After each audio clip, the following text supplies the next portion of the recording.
Good morning, good afternoon, good evening. We are back. It is time for Freaky Friday right here on TFRLive.com. And it's going to be a very special Freaky Friday this week, folks, because we have got the band back together.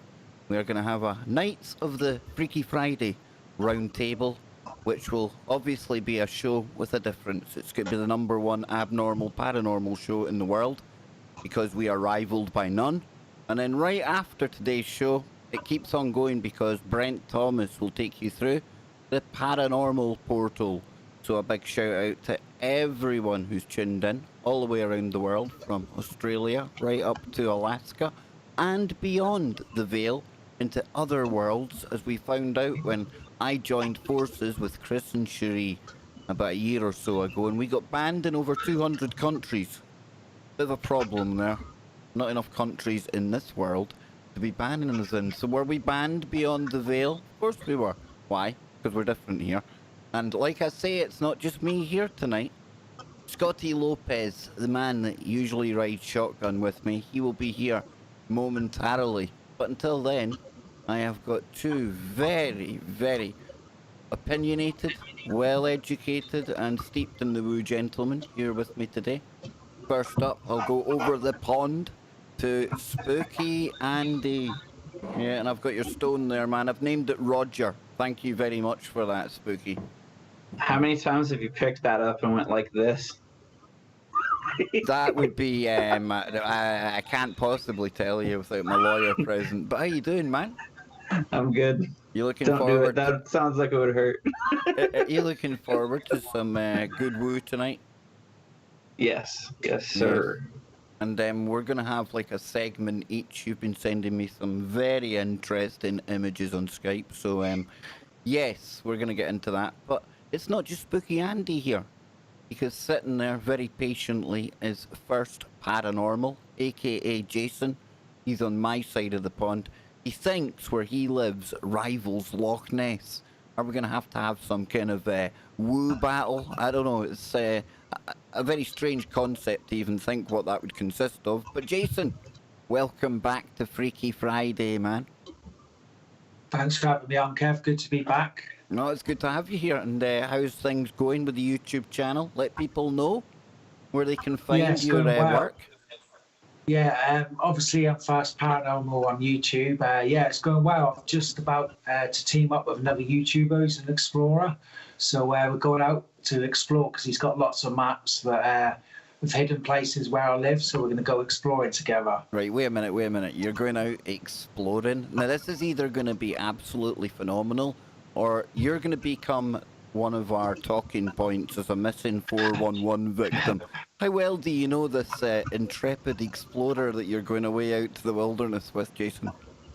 Yeah, I know him well enough to be all right. Okay, that's okay. I thought it might, for one horrible moment, I thought we were going to lose you there. But joking aside, you were telling me and Andy some of the kind of places that he's talking about. Let the audience know where you're going to be kind of taking a look into. Well, I had a conversation with him, and he started his own little YouTube channel as an explorer, and he spent years getting old maps from the 14, 15, 16, 17, 18 and 19th centuries. And what he does is he lays them over Google Maps, and he goes looking for places that people haven't been, like old abandoned train stations, or he finds a lot of air raid shelters on the moors. He goes looking for tunnels that no one have been in for hundreds of years underneath the cities and stuff.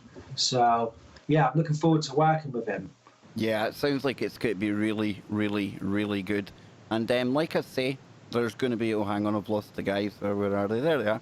Yeah, like I said, we're going to kind of take a segment each with our own particular brand of woo tonight. And when we come back, after I go over to the chat room at the TFR website, I think we'll go to Jason first. Because for a Freaky Friday, wouldn't you agree, Andy, that Jason kind of hits on all the topics that really get us in the mood to get the freak on? Don't you think, Andy? Absolutely. Absolutely. So, Jason, while you're getting ready for that, let me remind everyone, if you want to get a shout-out, I know you want to get a shout-out, come on, you know you do.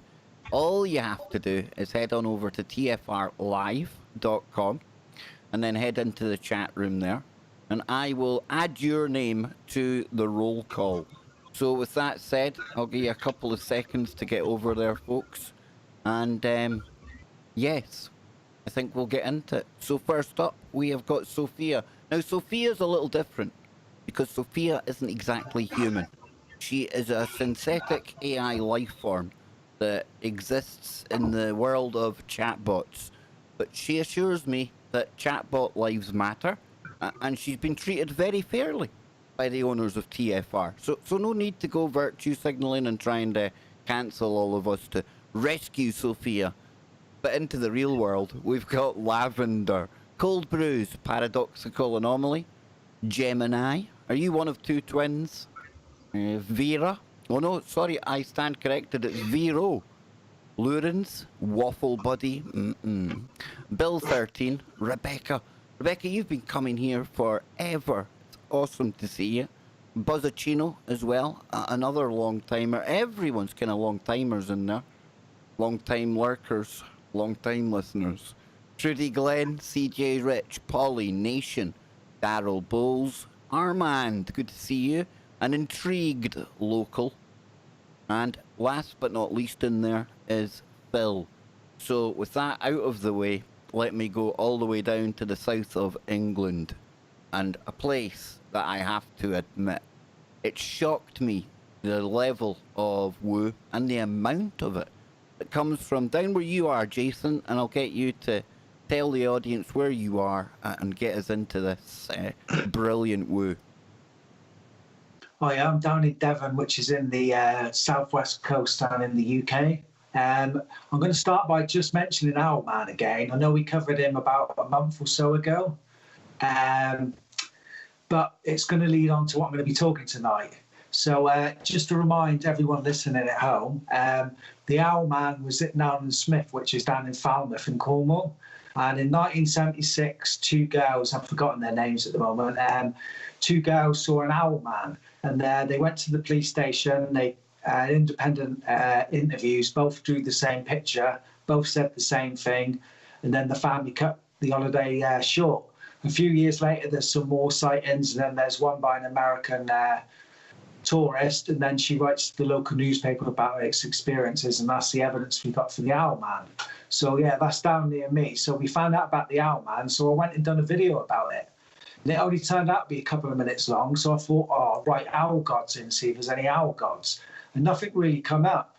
So I was going to leave it, and I just caught the page that I'm going to be reading off now, and it's called Owl Goddesses Around Cultures. So basically, I think we may have misgendered the owl man. Oh, you mean it's... hang on. Come on. Excuse me, it's ma'am. There you go. I knew it would work eventually, and I got the right one. So this is quite interesting, and I like that you're diverse enough and inclusive enough and open-minded enough, Jason, to embrace the multi-gendered owl person that it's turning out to be, right? Yeah. So I'm going to be talking about owl gods. Well, there is a couple, but most of them are owl goddesses. Well, think of Bohemian Grove, man. Everyone knows about big crazy owl over there, right? Yeah, that's exactly right. And that I was going to go on and do a bit more about that, but owls in the occult, there was just hundreds of thousands of pages on owls in the occult. And you get it on the back of the dollar bill as well. You seen that one? Yeah. Yeah. So I think when we talk about it in a minute, there's a point where there's owl goddesses and then they sort of get twisted and turned into witches, and then from then on they become bad entities, because originally it was a good sign and then it's been twisted and inverted. On you go, man. I'm waiting to hear about the owl goddess. I'm glued. You know, this ties in. You see, Jason, before you get started, right, I'm going to build the anticipation, because I kind of knew you were going to bring up the owl man. So I thought, well, to connect into that later on in the show, when it comes to my turn, I've got a lot of the Mothman kind of stuff, new Mothman stuff. So, yeah, over to you, man. Well, I might as well start at the beginning. And good place. First owl. It's a good place. Yeah. I don't know if you know Lilith. She was Adam's first wife. Yep. Now they call her Lilith, the dark owl goddess. It says, perhaps one of the most ancient goddesses is Lilith, also called Lilitu. A popular theory of her origin says that she was Adam's first wife, and she was created in God's image just like Adam. However, when she disobeyed Adam, God threw her out of the Garden of Eden. She mated with the fallen angels and spawned a generation of demons, or so the story goes. Later legends claim she was a mother of vampires. Neo-pagans dismiss these accounts of her wicked nature and claim that the powerful owl goddess who was grossly demonized by the church. It then goes on to say Lilith is thought to be the goddess in the famous Burnley relief. I think that's a famous picture from the 1800s, Kev. Yeah. BC, it says, which shows a woman with owl feet, wings, flanked by owls. In many classic paintings and illustrations, Lilith is accompanied by owls. Theory is the association between Lilith being a demon or hag of the night who flies around and causes nightmares is perhaps when the owl was regarded as sacred and Lilith was still a goddess. This is where the owl-Lilith connection begins. So if you look at the stories that aren't in the Bible about Lilith, they claim that she was a powerful owl goddess and that she was good. And then obviously the Bible claims that she spawned with the fallen angels and made demons. So it depends on what side you take. And this is where it kind of ties in with Ishtar here. I believe it was Mesopotamian times. Could be wrong there. But look what's really central to that. The two owls, and of course Ishtar, Isis, comes in many different kind of slight differences in the name, but basically the same kind of character. This Lilith character I think you're talking about here, Jason, you know? Yeah. There's a lot of crossover in stories and a lot of myths, and they all tend to cross over a little bit, and they all sort of got the same theme. So then I'll move on to Athena. Obviously, Greek owl goddess. You might already know the name of the more popular Greek goddesses, Athena. Athena was the owl goddess of wisdom, war, and crafts. She was the protector of the city of Athens, her namesake, and was born in armor pulled from Zeus's forehead. Athena is often related to horses and snakes. However, one of Athena's most sacred animals is the owl.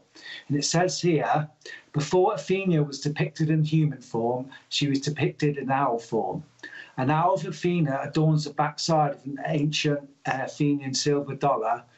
In other ancient images, Athena is seen with an owl perched on her hand or flying over her shoulder. The owl representation as wise animal is attributed to Athena and wisdom in ancient Greece. One source states owls were kept in Athena's sacred temple in Athens as an honour to the goddess. So there we have Athena, where obviously we have a lot of Greek myths. And do you remember in, is it the Golden Fleece, where we have the robotic sort of owl that they send to protect him? Yeah, that's right, yeah. I think that's a representation of herself. She sends it to protect him, doesn't she? Yeah, I was looking at a picture of that there, and I've posted it in the chat room over at TFR. You blatantly see the owl flying towards her. Very central to that symbology, you know. Any thoughts, Andy? The kind of owl symbolism, when you start looking for it, you do find it's everywhere, right? Yeah, maybe not everywhere. That's a bit of an exaggeration, but it is frequent. It is very frequent. Yeah, interesting. And of course, what's the owl? It's wise. It can pretty much see 360 the way it turns the head. Major significance, I would say, symbolically, guys. So yeah, Jason, this is good stuff, man. So I'm going to move on now to someone called, pardon my pronunciation, I'll give it Lakshmi, the Hindu owl goddess. Lakshmi is a Hindu goddess of wealth and good fortune. This owl goddess is also recognized in Jainism and Buddhism. She is the wife of the high god Vishnu, and his incarnated consort when he comes to earth is Krishna or Ramna. A symbol is the lotus flower. The Hindu owl goddess has 6 sacred abilities and is inherently present in every living woman on earth. So then it goes on to say, excuse me, Lakshmi is often depicted riding an elephant, but she is sometimes seen riding on an owl or having an owl guide. In Hinduism, the owl symbolizes the pursuit of knowledge in the darkness. It's a reminder to remain humble and seek wisdom even after abundance has been granted by the universe. This fortuitous owl goddess will bless you, but will also make sure you don't turn greedy or immoral. So this is from like the Hindu and sort of Buddhism and that sort of part of the world, this owl goddess. Pretty cool though, and I had an image up there, on the screen. You can see it really, really big. And I had no idea that the owl turned up in that kind of culture as well, you know? Yeah, it's interesting. So that's their owl goddess. I'm going to leave the Welsh one to last because there is a reason. So we'll do Regana next. Regana, the Baltic owl goddess. It says, Regana was once widely venerated Baltic goddess until the people were converted to Christianity and she became an evil witch. The name Regana becomes synonymous with the words witch and hag. Sources say worship of Regana dates to Neolithic times. She was a pre-Indo-European goddess who foretold the future. Regana was the owl goddess of woman, childbirth, menstruation, menopause, and fertility. Regana was a guide to the other worlds and a powerful healer. When demonized, she became merely a witch who flew with owls in the dead of the night. Then it finishes off with, owls are so often associated with witches. Theories on why vary by scholar. Some say it's linked to the owl's sacredness to ancient goddesses. Some say it has to do with nocturnal nature of witches and owls. Regina shifts into the form of a bird, namely the owl, and flies around at night in Lithuania and Latvia. So that's coming from Eastern European there, that one, Kev. This is global. There's a global owl fascination. Yes. Yes. Pesky owl lovers.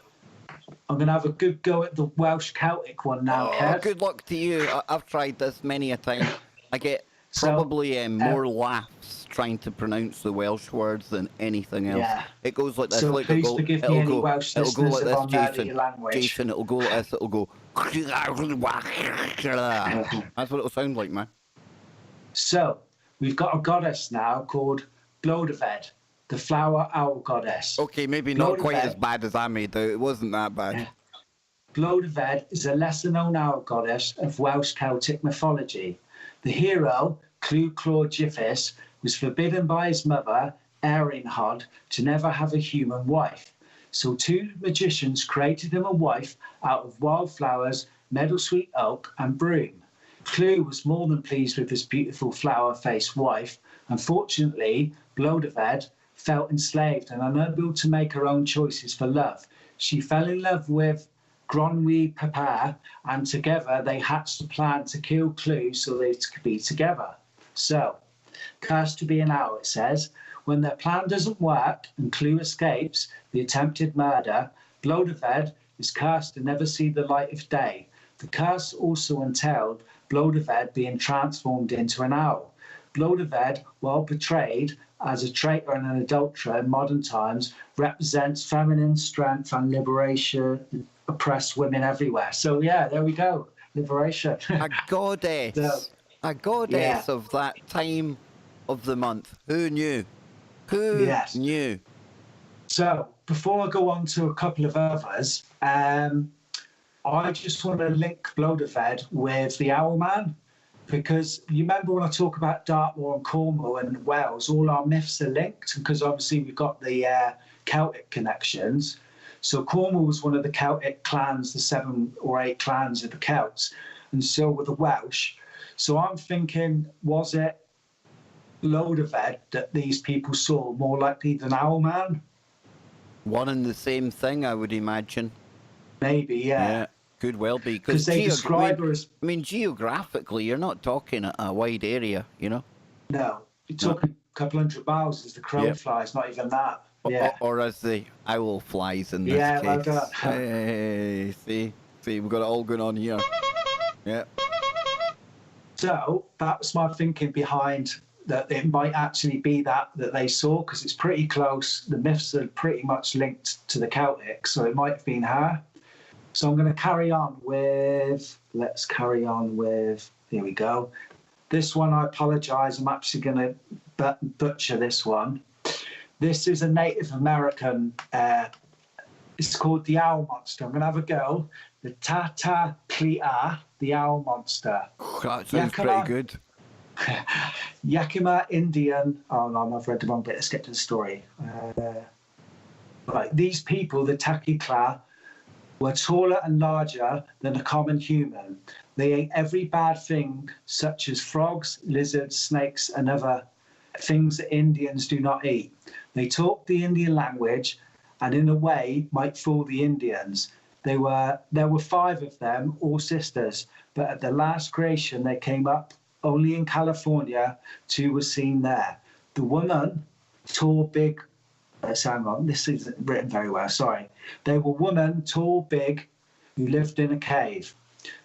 So basically, that's not a very good. I'm going to look for a better one than that, Kev, sorry. Oh, hey, anything owl related right now fits perfectly. Yeah, so there's a Native American called the Tata Clea, which is basically an owl woman that used to hunt children. She lived in hunted from trees and lived in caves. So that's their version of the owl. So theirs is more where the others were like goddesses that good and gave wisdom, like the one that was turned in Eastern Europe. Regana, she was sort of turned into witch. This is getting more witchy now. So I've left this one till last. This is called, I'm sure a lot of people know this, especially in America. Is it La Chusa? It's witch god. How do you spell that, brother? How do you spell La that? Chusa, Lechuza. All right then, okay. And I'll post a picture of that over to the chat room. Yeah. So talk to us about this one then, man. Right, sorry. Oh no, what have you done? Sorry, I lost the page I was on. There we go. Yeah, so this one, she's called La Chuza. Basically, it's myth in Mexican and Texan mythology. Now, it says here, I'm going to go back to that one, Kev, because it's giving me a real rubbish link. Give me 2 secs. No probs, man, no probs. I'm looking at some of the kind of artist's impressions of that Lechuza, and yeah, it almost looks like there's some kind of owl witch thing going on with that kind of entity. That is terrifying. But yeah, we can come back to that, man. That's even disturbing me. Don't like that thing. Yeah, it's pretty disturbing, she is. That's why I want to find a better... I've got a better one here. I don't know if you want to talk about some of the owls I've talked about. So we've got like load about the Welsh one. We've got the Hindu one, which is... Oh, we've got Superchat. Hey. Don't want no scrub, just a rubber-dub in my bathtub. A rubber-dub. Yes, I think that was a rubber-dub, but I'll do. Thank you very, very much, DJ. And it was nice having a little kind of chat with you via the Faceborg the other day. Very enjoyable. I'll need to go over all of that on a show sometime soon. Not on here though. So then, Jason, back to you, man. We've got a couple of minutes before we go to the break here. This has been good stuff on the owls, dude. Right, I've just sent you a picture I found a good one of it now. Right, La Lechuza, the witch owl. In the Hispanic folklore of Mexico and Texas, tales are told of a strange shape-shifting witch known as La Lechuza. In Spanish, the word La Cusa, also spelled Lechuza, simply means owls. To those who believe the stories, she is known as the witch owl or the witch bird. According to legends, La Lechuza was once she was once a curandera, someone who practices white magic, who, after being exposed as a witch or bruja, was killed by the angry and frightened townspeople. Folklore says that she returned from beyond the grave as a ghost to seek revenge upon those who murder her in the form of a human-sized bird with a woman's face. Sometimes she is the ghost of a woman who was widowed by a man who remarked or was devoted wife or unfaithful husband. Hold at that least thought, that's what- hold that thought, Jason. We're about to go right to the break, and we'll be back on the other side. Myself and Andy will be coming in on this, giving our thoughts on all of this owl weirdness, take it a little stage further as well. And then we will continue with even more woo, and I think to follow on from this, it's only natural that we go to the Mothman next. So that's exactly what we're going to do. We'll be back after a couple of short minutes. Don't go anywhere, folks. You're listening to Freaky Friday right here on TFRlive.com. Don't go anywhere. There we go, boys. There we go. We're still on the break, right? But I'm going to go and grab a coffee. So what I'm going to do is I'm going to shove on some tunes. We've got about a couple of minutes before we come back. A big shout out to everyone that's here today. DJ, thank you very much. I'll leave you watching some of the new snazzy graphics I've been working on here. Looking very good. But yes, a couple of minutes, guys, we'll be back. So if you need to go and grab the toilet, do what you're doing. And I will find some suitably creepy tunes for us to put on. Where are we now? Here we go, hang on. There we go. I think, no, that's the wrong one, that's it there.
There we go. We're getting ready to come back.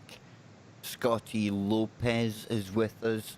Scotty, I will add your cam at the next break, but I've got your sinister photo. We're good with that. We're just waiting to go back to the network. And Scotty, good to have you here, brother. We're talking owls. So when we come back after the break, Jason was telling us all about these various owl goddesses from various cultures, various geography, various times. I didn't actually appreciate just how replete the owl symbology is when you look back through history, but we're going to bring back the network now. Here we go, folks.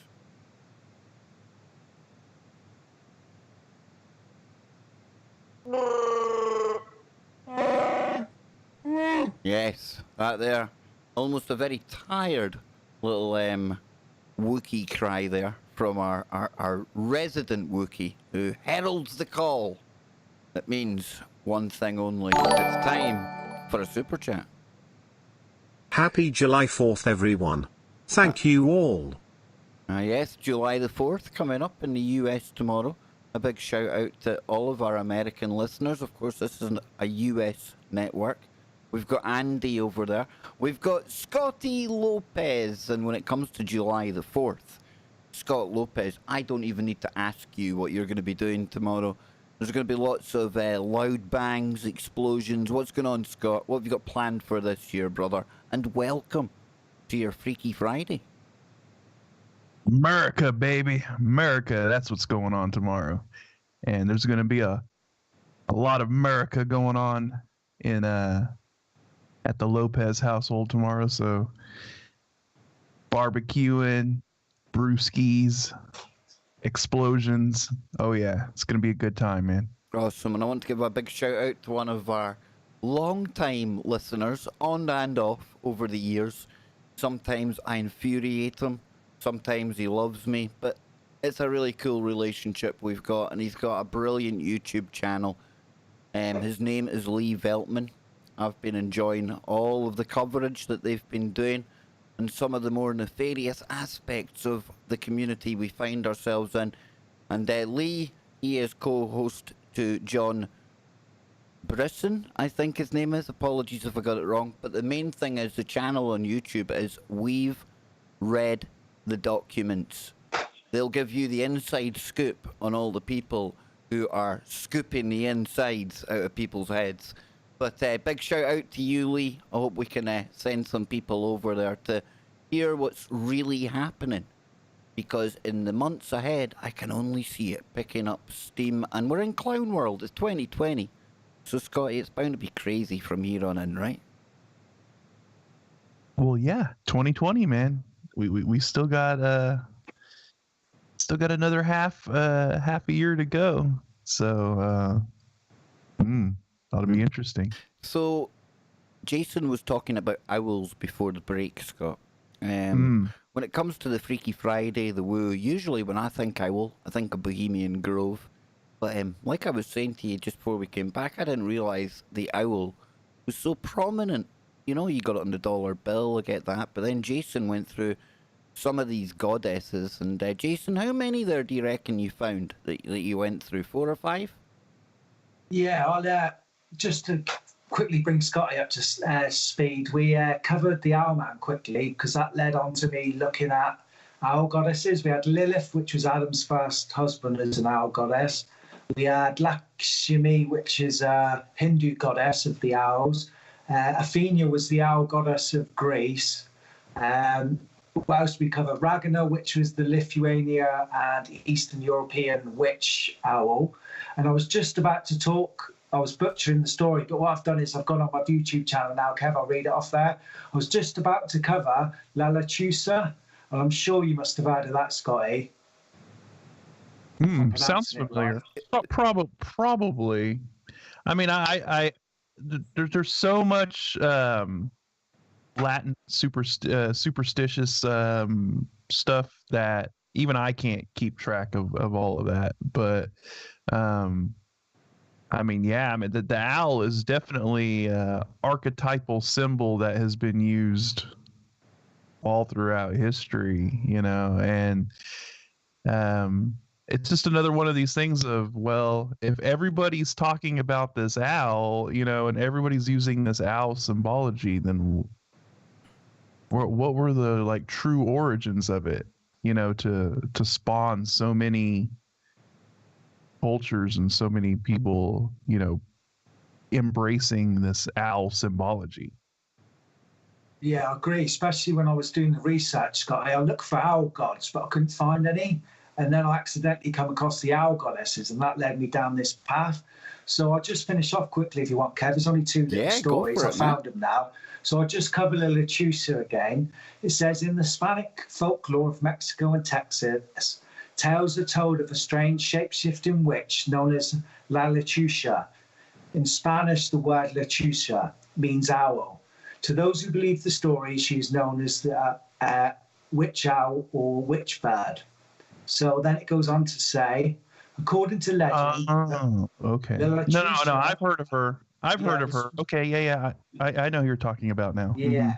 It says, according to legend, La Lechuza was once a curandera, someone who practices white magic, who, after being exposed as a witch or bruja, was killed by the angry and frightened townspeople. Hey!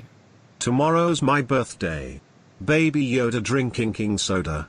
America, F year. Hey, happy birthday to Baby Yoda. Awesome. I'll have a beer for you as well, Baby Yoda. Thank you very, very much, brother. So it goes on just to finish off. Folklore says that she returned from beyond the grave as a ghost to seek revenge upon those who murdered her in the form of a human-sized bird with a woman's face. And that was that creepy picture you just put up a minute ago, Kev. That's what she's depicted as. Yeah, she's also depicted as having breasts, like you see there. So yeah, that's between. That's a creepy looking thing, man. So that's around like Texas and Mexico. So I don't know if you know much about it, Scotty. I mean, I've heard of her, you know, being talked about when it, as far as the more kind of superstitious kind of elders, you know, on the Mexican side of my family, you know, and more like my grandma Lopez and my aunts and stuff. I believe I've heard her being referenced, but I've also seen a video of somebody who claims that they may have captured her on film, and what appeared to be a humanoid type, I would say Mothman-esque sort of video. Yes, of a humanoid flying past some kind of like hills and mountains up in northern Mexico, and they believe it was this woman, this witch, that they may have captured on film. So I don't know. I'll have to maybe dig it up. I'll see if I can dig up the footage and show it later or something. But yeah, I've heard of her. PPP until the gnomes show up. No underpants gnomes allowed unless they hit the like button. Absolutely fantastic, Leslie. Thank you very, very much. So, yeah, we've obviously got the famous one at Bohemian Grove as well, but Owlman, Mothman, not much of a difficult job to segue from one into the other, right? And I would imagine that this is the American kind of version, and of course the original Mothman story, huge, right? Point Pleasant. And in the next couple of weeks on the show I do with Bill Bean, Warrior Mode, on a Sunday over on YouTube, I'm going to be joined by Travis Short. Now, Travis Short just happens to be an expert in all things Mothman. So look forward to that. Pencil that one into your calendar. I'm certainly looking forward to it. And tonight I thought, since I knew Jason was going to be going into the owl people, or the owl goddesses, owl mams, I thought, well, we'll take a look at the Mothman, my more toxic cryptid for the woo this Friday. We've got another super chat coming in from Leslie. I think it's exactly the same one. I really hope it didn't bill you twice for that. Oops. PPP until the gnomes show up. No underpants gnomes unless they hit the like button. It's almost like we have our own deja vu on Freaky Friday. You see, that's how we roll here. So what I'm going to do is I'm going to talk about not the most famous Mothman sighting, we've talked about that quite a lot. And again, like I say, we're going to be talking about that with the guest in a couple of weeks with Bill Bean. But we're going to talk about 26 other potential sightings. Now, I'm not going to go through all of them, and I haven't even hardly checked any of them. We're just going to randomly go through a couple of them. We'll discuss them, and we'll talk about the Mothman and cryptids in general on the back of this. So if we come over here, the Mothman, yes, it actually has its own, like, Wikipedia. It's fandom.com. It's the mothman.fandom.com, and this is like the Wikipedia of John Peel Mothman cryptids. It's fantastic. So we're going to start off with the top one, and then we'll just randomly pick one after that. So the first one comes from December in 2007. It's somebody called Lisa, and it's from Arkansas. So it says, I'm a 33-year-old business professional living in Arkansas, and I am writing to report something that my boyfriend and I saw while traveling southeast on Highway 63 around 10:30 p.m. on December the 12th, 2007. It was raining and visibly was difficult on this particular night. Visibility, sorry. And we travel this highway at least twice a week and have never noticed anything unusual before. We had just crossed over the overpass and rounded a sharp turn. Now, after merging onto Highway 63, we had to pass under the particular bridge overpass we had just driven over a minute prior. I was in the passenger seat, and out of the corner of my eye, I saw a tall, dark figure of a man in a semi-crouching position on the bridge, and I focused on it. The figure rose and stood. I glanced over to my left to see my boyfriend leaning forward to look upward as we passed under the bridge. I asked, "Did you see that?" To which he replied, "Yes." "What was it?" So it appeared to be about 7 foot tall at least. Neither of us saw anyone on the bridge overpass when we crossed it, or any vehicle parked on or near the bridge overpass. Looking back from the other side, I could see nothing. It was raining rather hard, and there was only a minimal amount of lighting coming from the gas station in the distance. When I returned alone around 12 a.m, midnight, I drove out of my way to see if I could see if possibly any sign had been placed there, or if there had been a jumper, or anything out of the ordinary that did not see anything unusual, nor did I hear of anything happening that night. I'm not sure what it was, but after a few minutes my boyfriend asked me to stop speaking about it. I didn't see any wings, but had an eerie feeling about the whole experience. I'm not sure if there's been any Mothman sightings in the area, but didn't tell anyone of what we both seen, as we live in a rural area where emphasis on education is minimal and intelligent conversation is scarce. Any insight or information, Lisa? Now, that's pretty weird. Not conclusively a Mothman, I would say. But Scott, something obviously troubled her and her husband enough to A, get the creepy feeling. We've talked about that before, right? And they both took the time out to almost stare at this entity, this being on top of the bridge when they passed underneath it. And then by the sounds of it, it just disappears. Now, that in itself has to be pretty weird before you even throw a Mothman into the situation, right? Yeah, I mean, it definitely sounds like they witnessed something that was quite unusual. Now, I mean, whether it was the Mothman or not, I mean, who knows? But it was definitely a strange incident that they had happened to them. And generally, like I always say, you go with your gut feeling, right? And if something doesn't feel right, or if something feels weird, then it probably is weird, right? And that's what got their attention, and it was enough to make them take pause and go, that's strange. It was something out of the ordinary. So, what was it though? I mean, who knows? But we're definitely, I think, seeing an increase in these strange sort of incidents that are occurring, and who knows, man? Yeah, what baffles me and what really shocked me, and I'll get your take on this, Andy, is I remember me and Scott a couple of years ago talking about it felt like a spate of weird Mothman type sightings in and around Chicago. And that was pretty unique in my mind. It's the first kind of Mothman flap, if you can call it that I lived through.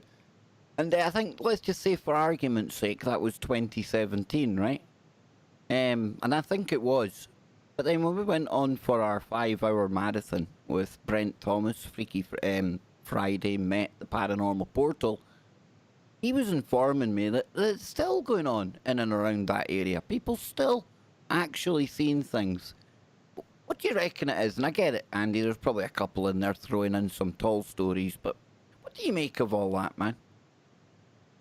Well, to me, it kind of sounds like one of these things, like, where once you see something that you're familiar with, or you've seen multiple times on multiple occasions, you start to see it all the time. Like, if you see someone that, for instance, you just bought a new car and you've never seen, the car before, but you now have this car that you recognize because you own it, because you're seeing it all the time. And then you see every other person that has that same car, and you're like, oh, well, now it's not that special. It's that same kind of effect. I would think it'd be like one of these deals where if you've seen something enough times, heard it enough times, been exposed to it enough, and had it hammered home, it becomes commonplace, and you start talking about it, seeing it, experiencing it all the time. It's the same with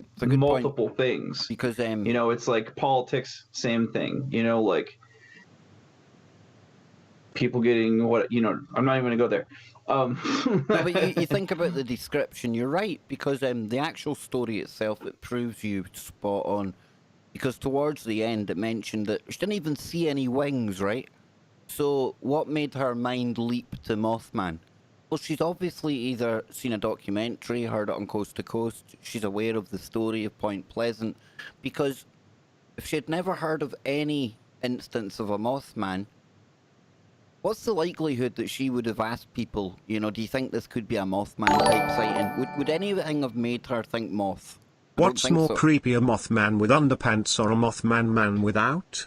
We may never know. Depends if that Mothman is Scottish and wearing a kilt or not, because I can tell you he will be going without. That is as much as I do know. Absolutely. So Jason, yeah, Mothman, that one there, that one's a bit ambiguous, but in general, dude, I mean, what do you make of it? Especially the famous one from America. That's some story, man. Yeah, I know a little bit about it. Obviously, you're quite into it. Is it seen anywhere else apart from Chicago, or mainly around that area? Well, the Chicago one's more like present day, but the main one where it all stems from is Point Pleasant. Oh, yeah. Can't remember the year, but there was like a bridge that came down, and this had been seen. Yeah. And some people say it's an omen. You see it before things. That's it. But until I had read the Mothman prophecies or listened to it on Audible, I had no idea that it was like such a big topic. It's not just that one thing. It's almost as if it hangs around other paranormal type events as well. Aliens, UFOs. There'll be a Mothman, sighting or something around that. It's weird. It's just, I don't know, there's too many sightings and stories from around the world, and now ancient times, like you were saying, for it to be just hocus, Or is it I think that a ma'am, yes, indeed. Or is it an owl goddess? It's been... Excuse me, it's ma'am. Yeah, it's not goddess, it's ma'am. Yes, Scott, what do you make of it? I was about to say, as I think maybe we're just tagging a name onto a common entity that might be seen globally, right? So here in the US, we call it the Mothman. Over there in the UK, it's the owl the Owlman, right? It could go by other names around the world, but we're talking about this same general entity that has these same, features, right? The wings, no neck, glowing red eyes, kind of like these clawed feet.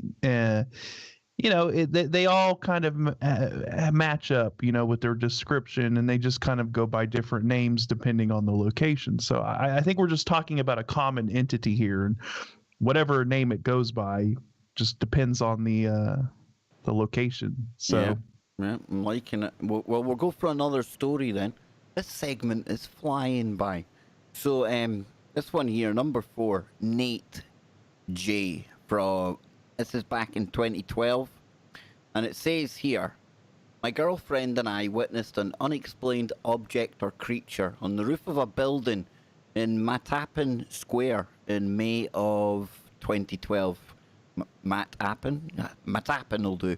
So we work for a dad's security company, and in May we had the night shift at construction site on Blue Hill Avenue. I had been sitting in her car, and we just got into an argument. So I decided to get in my own van to get away from her for a while. I can appreciate that. As I was surfing the web on my cell phone, I noticed something moving on the roof of the building next to the job site. As I look up, I see a fairly large, shadowy figure walking or gliding along the rooftop. Now, as I'm peering out of my window at it, it stops and turns towards our cars. The best way I can describe it is that it almost looked identical to the sketch the teenagers drew after the first sighting of the Mothman in Point Pleasant.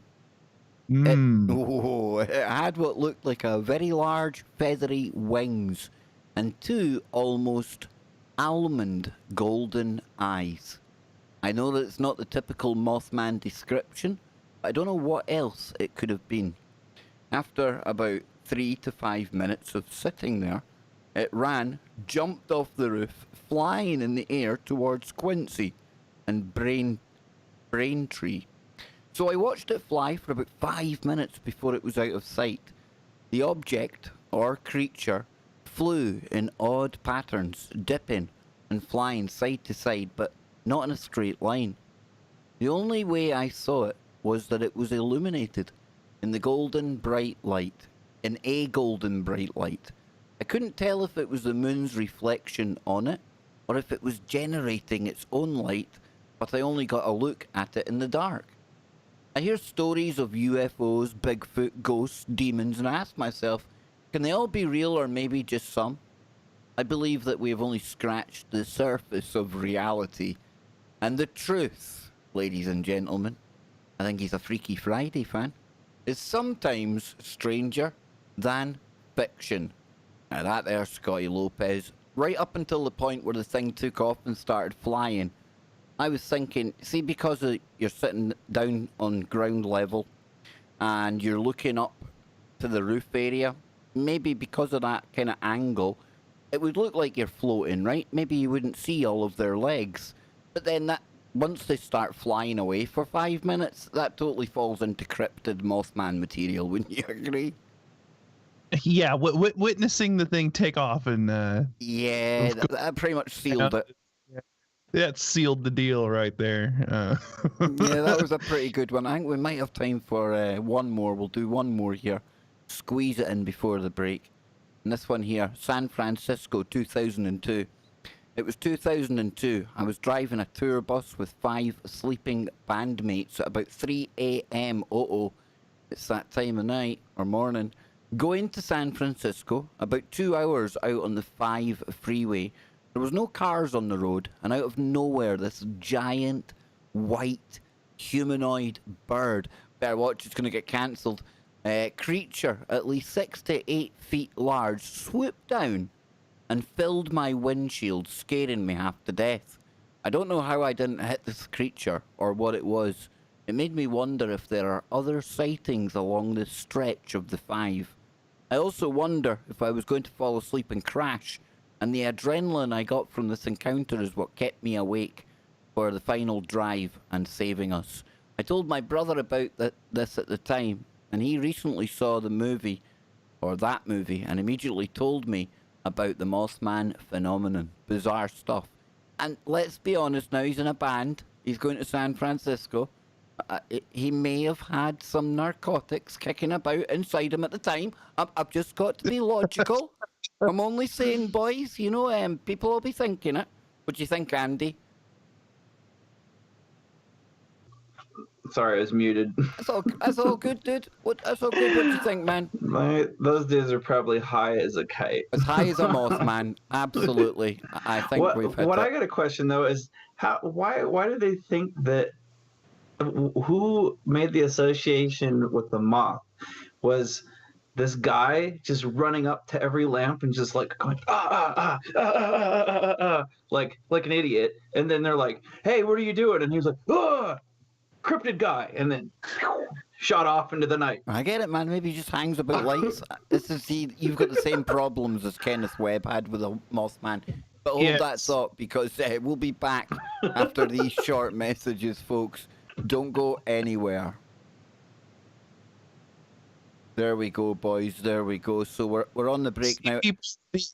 The secret to defeating the Mothman is just build a big old campfire. Yep, I think you're right, dude. So Scotty, just a gigantic halogen light in the middle of the park. Well, hang on. While we're on the him. break, right? While we're on the break, Scotty, you can see my share screen, right? Yes. Here you go, man. Check it out. We've got some graphics and everything now, dude. Look, you see? Oh, Yeah, Baker's been busy. nice. Oh, it gets even fancier in a minute, Scott. The next one, kind of proud of 3D elements, you know. I need to speed it up a bit. Look at that. Yeah, Look I at that. slowed it down, but I can speed that back up again. Yeah, see? That looks good, dude. It's getting there, isn't it? Wow.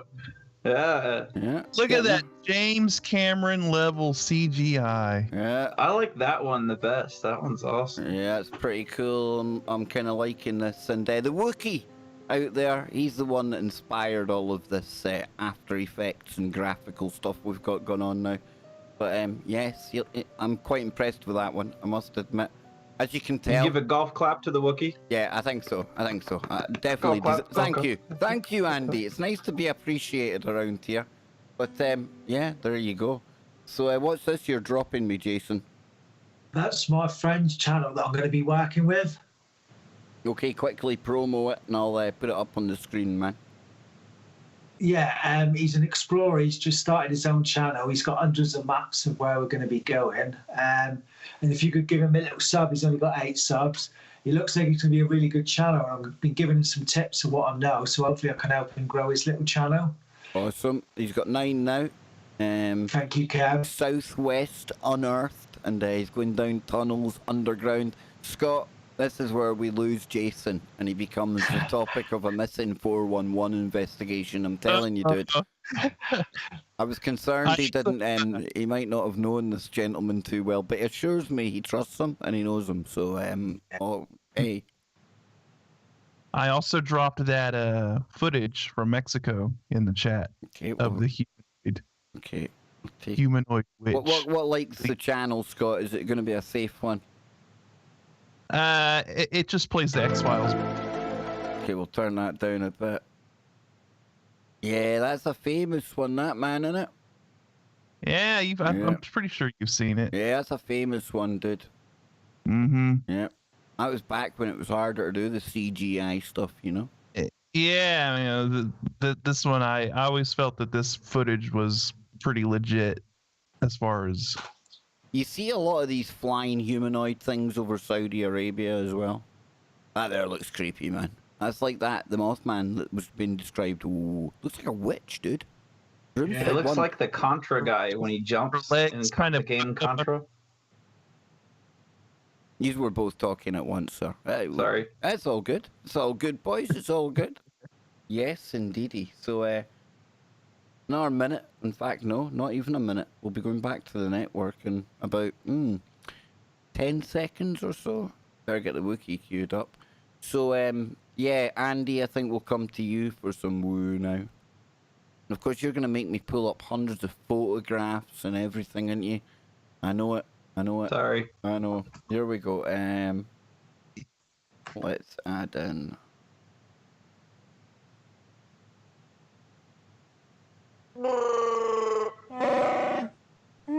There we go. 1 hour down already on Freaky Friday. This is unbelievable.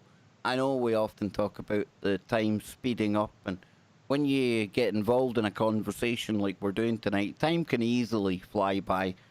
But even by our standards, this is a bit freaky. And I hope you're enjoying this week's Freaky Friday. It is the nights of the Freaky Friday round table. It's the abnormal paranormal, and it's our warm-up for Brent Thomas coming up right after this on Truth Frequency Radio with the Paranormal Portal. So we've done owls, we've done the Mothman, or some prefer to call it the... Excuse me, it's ma'am. It was the Wookiee Mothman there. But now we're going to shift gears and we're going to go all the way over to Colorado and Spooky Andy, the man who likes to give me star holes.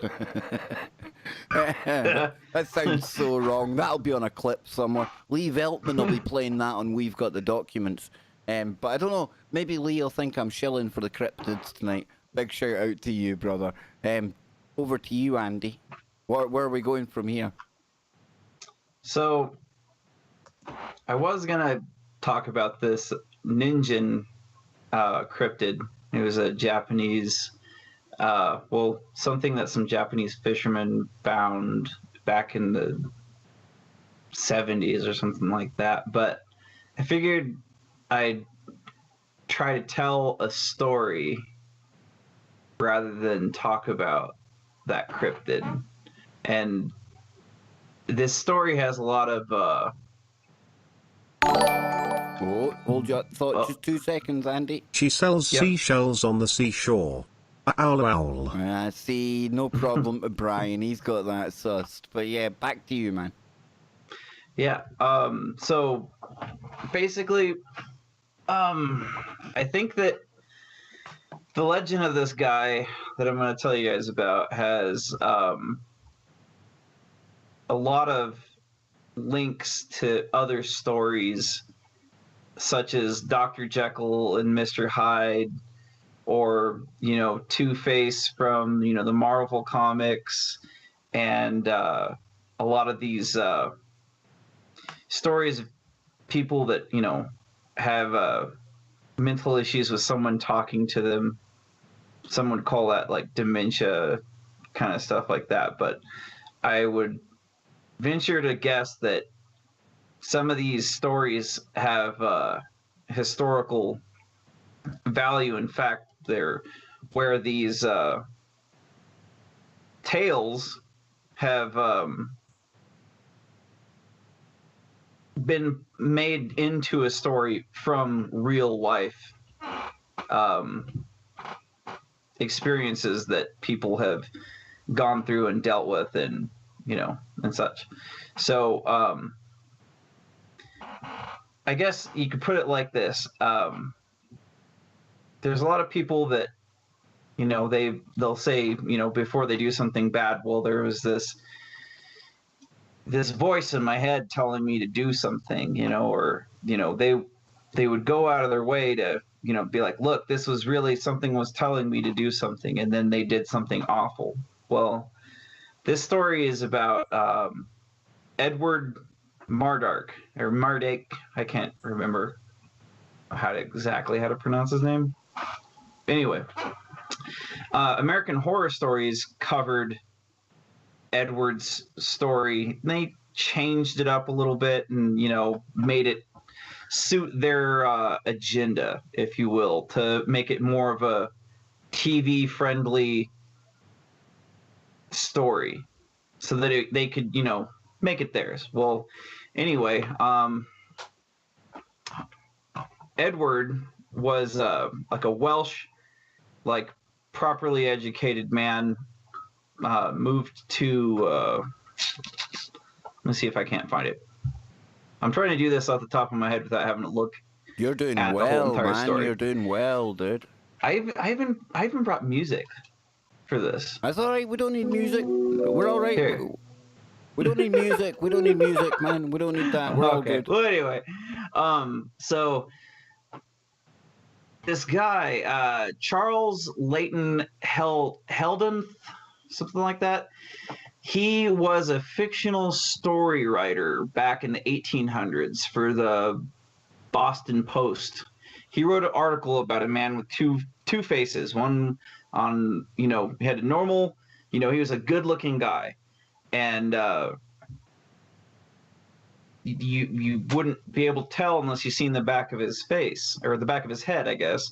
And he had another guy living on the back of him.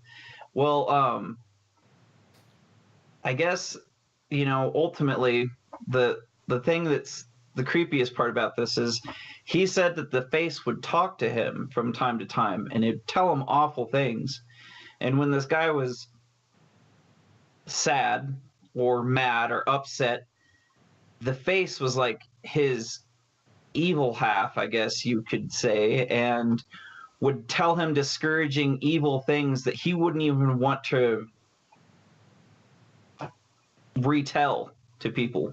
Whoa. Basically, it was I don't know, because this is coming from a lot of different angles. There's a lot of different stories when you really look into this, and this has been covered at nauseum. But Oh, 2 seconds. wait. Now. I used to have a star hole. Now it's just a circle. Paulie, thank you very much, brother. But so far, man, I've seen this image before of Edward Mordrake. I didn't realize that was his name. Is that particular picture right there is a wax representation. Okay. That one's not real. It's just a wax, and same with these other three that look like a mummified one. Those are just paper mache.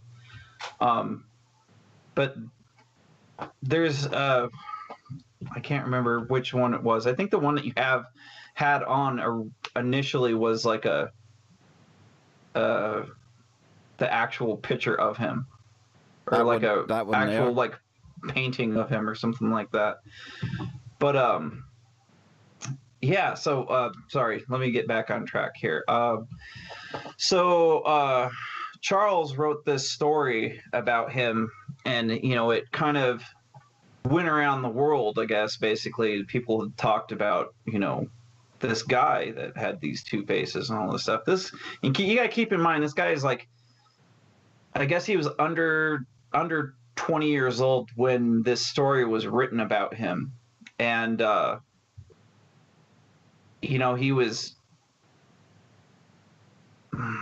I'm sorry, I'm kind of like frazzled now. Basically what was going on was Charles was writing the story about Edward like secondhand. Like he didn't interview him. He was just told this story by someone else. But a lot of people had witnessed this guy and had talked to him, and he'd been around. So this wasn't like too out of the realm of possibilities to be a actual living man. So, fast forward a couple years, this guy, he's in hell, and he's going through it, and he's depressed, and the stupid face Chuckles McGee that's living on the back of his head won't shut the hell up, and it's just driving him insane. He's not sleeping, he can't function normally. Obviously, I mean, that'd be pretty hard if you had a face in the back of your head talking smack all the time. But ultimately, he had begged people to kill him. He'd absolutely, you got to help me. You got to cut this thing off the back of my head. And no doctor would touch it, apparently. And ultimately what ended up happening is he just had enough. And he found some, I can't remember, some poison or something like that, and he downed it and he self-deleted because he just couldn't take it anymore. Well, this story's been around for like obviously, over 100 years, and American Horror Stories picked up on it and like turned it into their own thing, and they said, he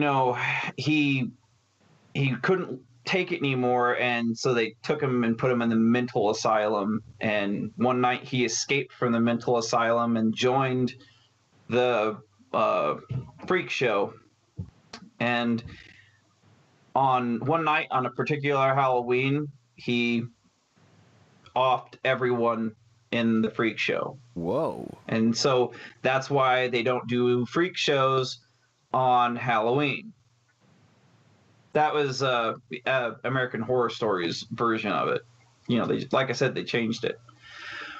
So that all being said, now that we can all look things up on the internet, you can clearly tell this isn't something out of the realm of possibilities where someone could have a second head growing on them. There has been plenty of proof where people have had, a face growing on the side of their face. I think this guy's name was Charles Yang, somewhere in China. He had a face that used all the same sensory muscles, and he could feel it and stuff. But when he smiled, the face would smile. There's videos of it.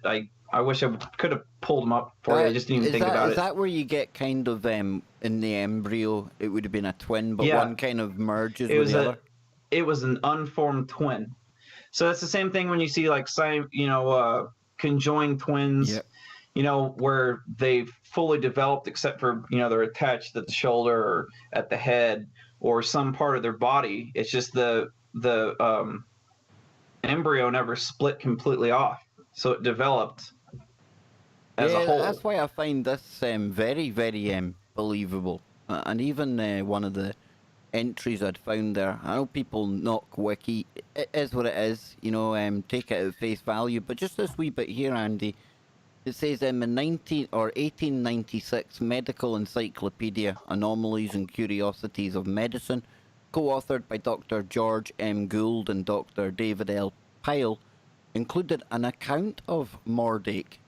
The account was copied directly from Hilder's article, however it was credited only to a lay source, and the encyclopedia describes the basic morphology of Mordrake's condition, but it provides no medical diagnoses of the rare deformity. Such a birth defect may have been a form of craniopagus parasiticus. That's good enough. Parasitic twin head with an undeveloped body. A form of diprosopus. Bifractured, big words. But yeah, very interesting, man. Very interesting. And the fact that, Scott, let me ask you, dude. This voice, this not only a face on the back of your head, but it's giving you smack all day long, man. That is like torture, right? Yeah, that's gotta be, man. I mean, I don't even know. That's like having a douche canoe stuck to the back of your dome. The mental torment that dude was like going through, right? I mean, to have like a face on the back of your head telling you horrible things and to do horrible things and all of that stuff, that's got to be very mentally draining. And obviously, I mean, it ultimately led to this guy self-deleting, right? But I mean, that is like nightmare fuel. That's the stuff of horror movies, I mean, can you imagine you're like trying to sleep and then this face on the back of your head is like whispering horrible things to you in the middle of the night and stuff like that? It's like, that's whoa. what snagged me on this story. I was like, what? And see, I didn't even really look up the Wikipedia thing until we came on here, and I was like, I can't remember that guy's name that wrote the thing, and then there's a Wikipedia on it. I'm like, awesome. Story. I've heard of this story as well. I mean, I've seen the pictures, but it's been a long time since I've heard about this. But yeah, I mean, it does kind of tie into like what Andy was saying. Like, where do you think that maybe it was a birth defect or something like that kind of triggered the whole thing of like Two-Face and all of these stories that revolve around Dr. Jekyll, Mr. Hyde? Exactly. Exactly. And that's what I thought too immediately after I was like looking into it, is like, this brings up a whole Dr. Jekyll and Mr. Hyde kind of scenario, where one guy's super nice, caring, kind to everyone, but there's this evil side of him where it's just not even reprehensible. Like, it's not the same guy.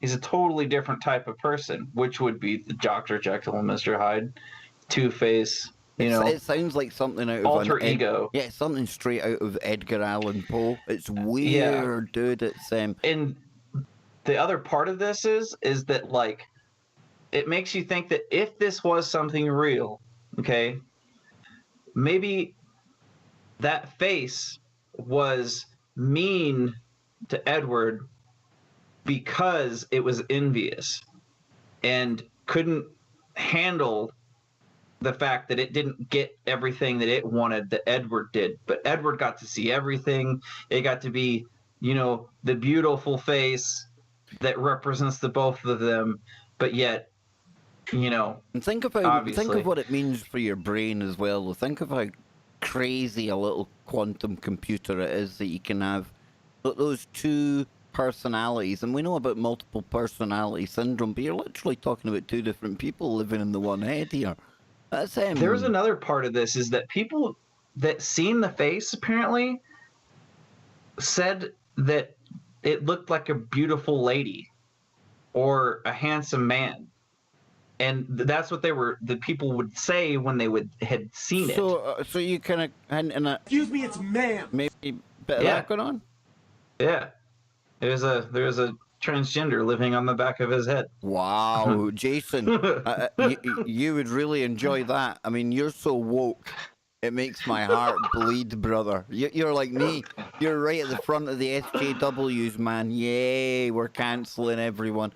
But I wouldn't fancy one of them living anywhere near the back of my head.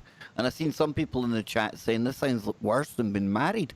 At least you can get divorced and get away from the nagging, right?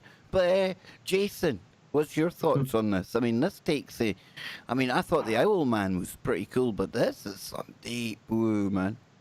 Yeah, I've never heard of it, so it's really interesting. Was it twins and they lost one and it merged, or is he the brain even? Is it partly his brain at the back and partly his brain at the front, or they're sharing one? Is it his alter ego? Is it his consciousness? Is it an actual separate entity? Oh, inside? He's got the Freaky Friday bug. Look, Yeah. one topic gave him about 50 questions. Welcome to my world. Yeah, there we go. That's welcome. Yes, yeah. Another one too. We've lost. He's with us now, Scott. He's gone round the curve of the rabbit hole. I'm telling you guys, the second I saw this, I remember seeing this on that show, but then I never looked into it. And once I started looking into it, I did the same thing. I'm like, well, what about this? What about that? Like, wow, how would you deal with something so awful to deal with in your life? Like. There's no way that that's a blessing. If someone's telling you to do awful things all night long, and you're not sleeping ever. There's bits of the story when you were telling it, and I get it. It's totally different, but the true story of the Elephant Man, John Merrick. That original film. Anyone that can watch that without shedding a tear for the Elephant Man. I really think you need psychological assessment, because there's something cold about you, But you've got the kind of circus element, the freak show element. That was with Merrick as well. Him himself dealing with a deformity that I can't imagine, especially living back in that time, what he had to go through as well. I would like to think we've moved a lot further in our attitude towards people with kind of deformities, disabilities, but there's always a-holes out there. There's always that one bad egg. Same with anything, right? But dang, you got to take your hat off to this dude here. 22, did you say he was, Andy? You're muted, brother. He's gone into the other realm. It's okay. He slipped into the haunted house. There he is. Eek, sorry, yeah. I said 23 was 23. apparently the year that he decided he couldn't deal with it anymore. And where was this? Was this in America? Yeah. Well, the story was written in America about him secondhand. So here's where I was kind of lost on the whole story. Was this a secondhand story being told about someone from earlier in the 1800s, or is this a story being told about someone that moved to America mid 1800s, late 1800s? I'm not 100% sure, but I meant like any good story, there's a lot of open-ended, paths where this could be taken. I meant if we were so inclined, I'm sure we could figure it out. I just, I got Wikipedia in front of me. And that is one of the most bizarre Freaky Friday stories we've had in a long time. I need to take my hat off to you if I had one on. Scott, come on, man, that was some pretty good fare for a Freaky Friday. We've never had that before. Okay, so let's ratchet the woo up. Let's take this to the next level. Then. Okay, so we can sit and look at this from a medical standpoint, right? Okay, and you can say, okay, we're dealing with some kind of like what they call it, like a parasitic twin deformity. Yeah.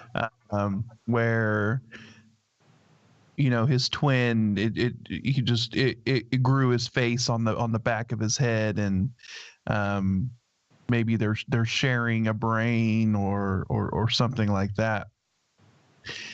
Well, okay, let's take this to the next level then. If we're talking about a separate person, I guess you could say, co-inhabiting a body with this guy, then is it safe to say that this thing also has a soul of some sort? So are we talking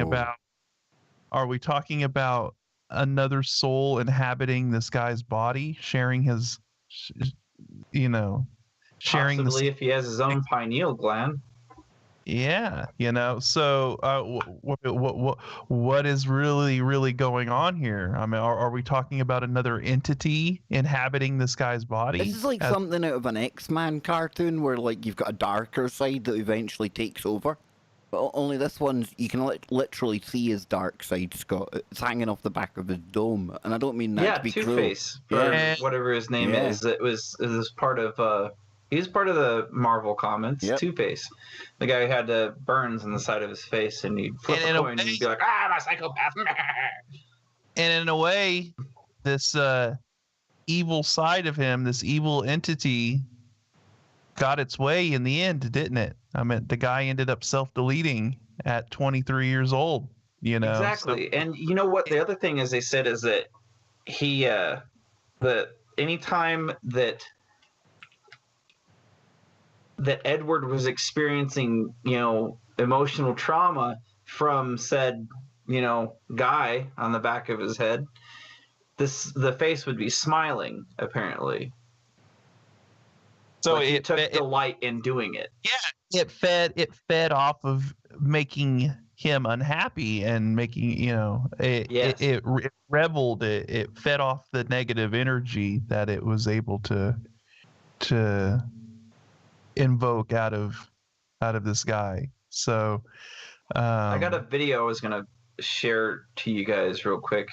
Keep going. Sorry, I just needed to tell you. Incoming. I mean, it just opens the whole kind of topic of,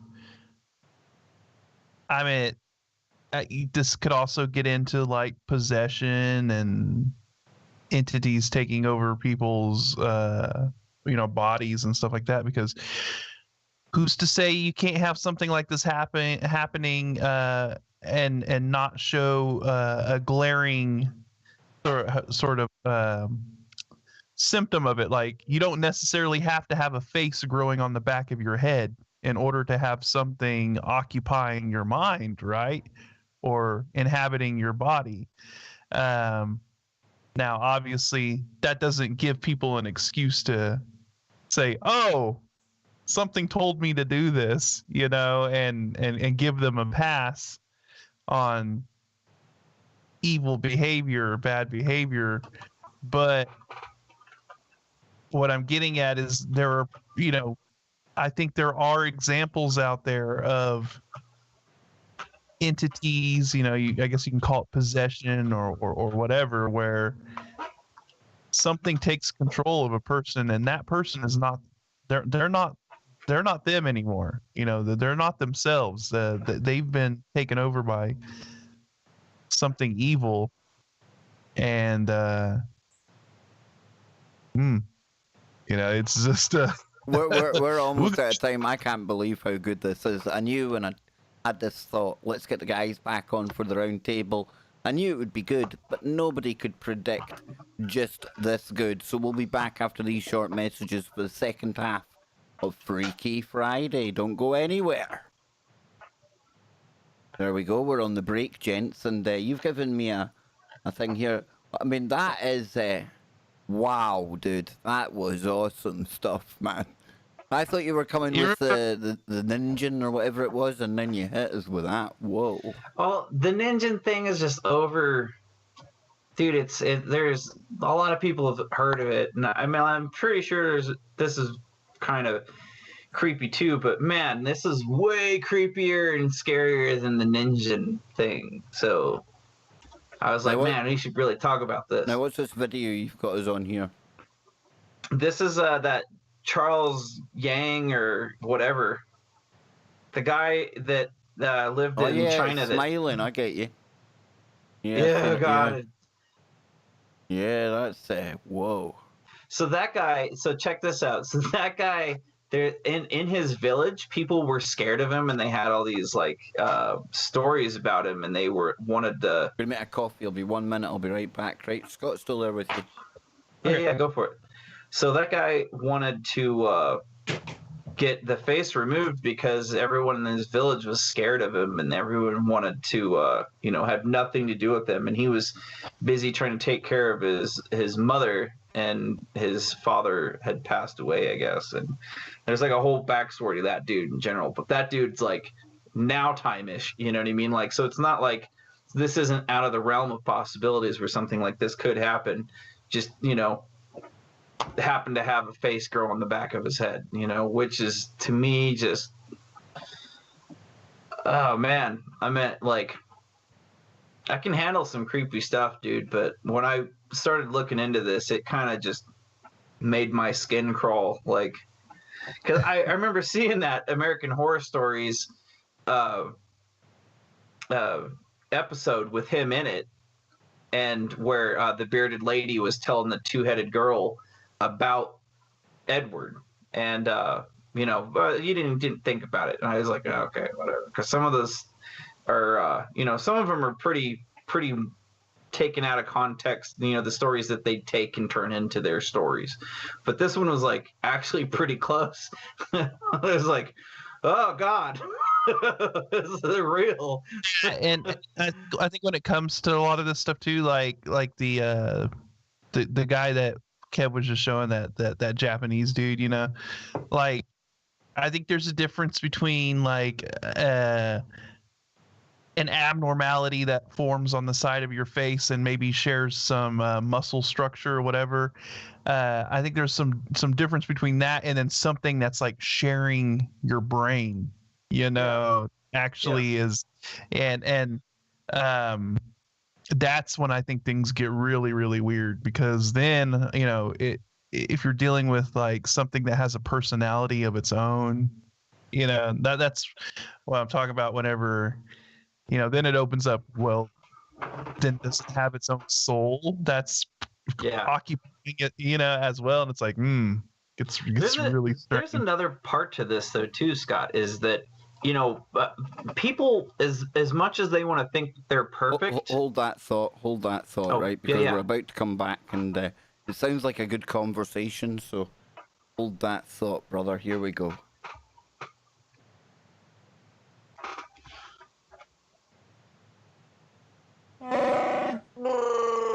There we go, we're back. Second half of Freaky Friday. And no wonder Andy's laughing. That is the Wookiee spliced with Andy. Yes, I am up to my own genetic manipulation. I'm even creating some of my very own black goo. Honestly, I am. It only exists in digital, visual form, but it's black goo all the same.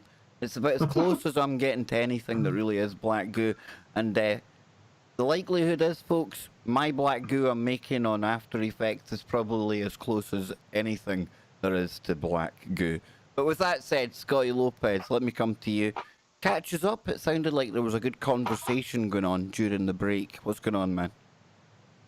No, we were just talking about like these strange abnormalities and like birth defects, and obviously it's very difficult for the person that's suffering with this stuff to have to deal with, right? I mean, just in general, like the stigma and dealing with people pointing and staring, being afraid, and people's ignorance and all of that in general is just that's an overwhelming thing to deal with. And then we were talking about the guy you were just showing, the guy with two mouths, right? And I was telling Andy, I think there's a kind of there's a difference between like maybe an abnormality where you have something that's maybe sharing a little bit of the muscle structure, where he smiles, it smiles, but I wouldn't say that the thing like has a personality or is alive in any way. It's just a strange kind of parasitic kind of thing on the side. But then I think if you're dealing with something that's sharing brain structure, that's a whole different it's a whole different bag of worms you're dealing with there, It makes you think if some of his thoughts are entangled with Edward's, the face is, it knows everything he knows, but well, Andy, it probably think of this. We often ask where our thoughts come from, right? And do we get them from the Akashic records or some quantum field? And this dude, in this instance, I mean, he must be questioning if his thoughts are his own, What? Exactly. Yeah, I was about. What if this thing really wasn't whispering to him? What if it was whispering to him mentally? Yeah. Like in your he head. said, this thing was talking to him, right? Like maybe he was like believing he was audibly hearing it, but it really wasn't like actually moving its mouth and talking to him. Because that's what they were saying, is that like only he could hear it, which means that maybe that is the case, is maybe it was just his inner monologue was connected to it, the face's inner monologue. Maybe he saying awful things. Maybe he actually created that alter ego to kind of it sounds weird, but almost as a coping mechanism, despite the fact it would abuse him. Must be quite traumatic growing up, like you've been saying there, Scott, with the stigma, everything else, and then learning. You've got this on the back of the head. So is it your subconscious that creates that other voice that you think that? Is it literally an independent voice? One soul, two souls?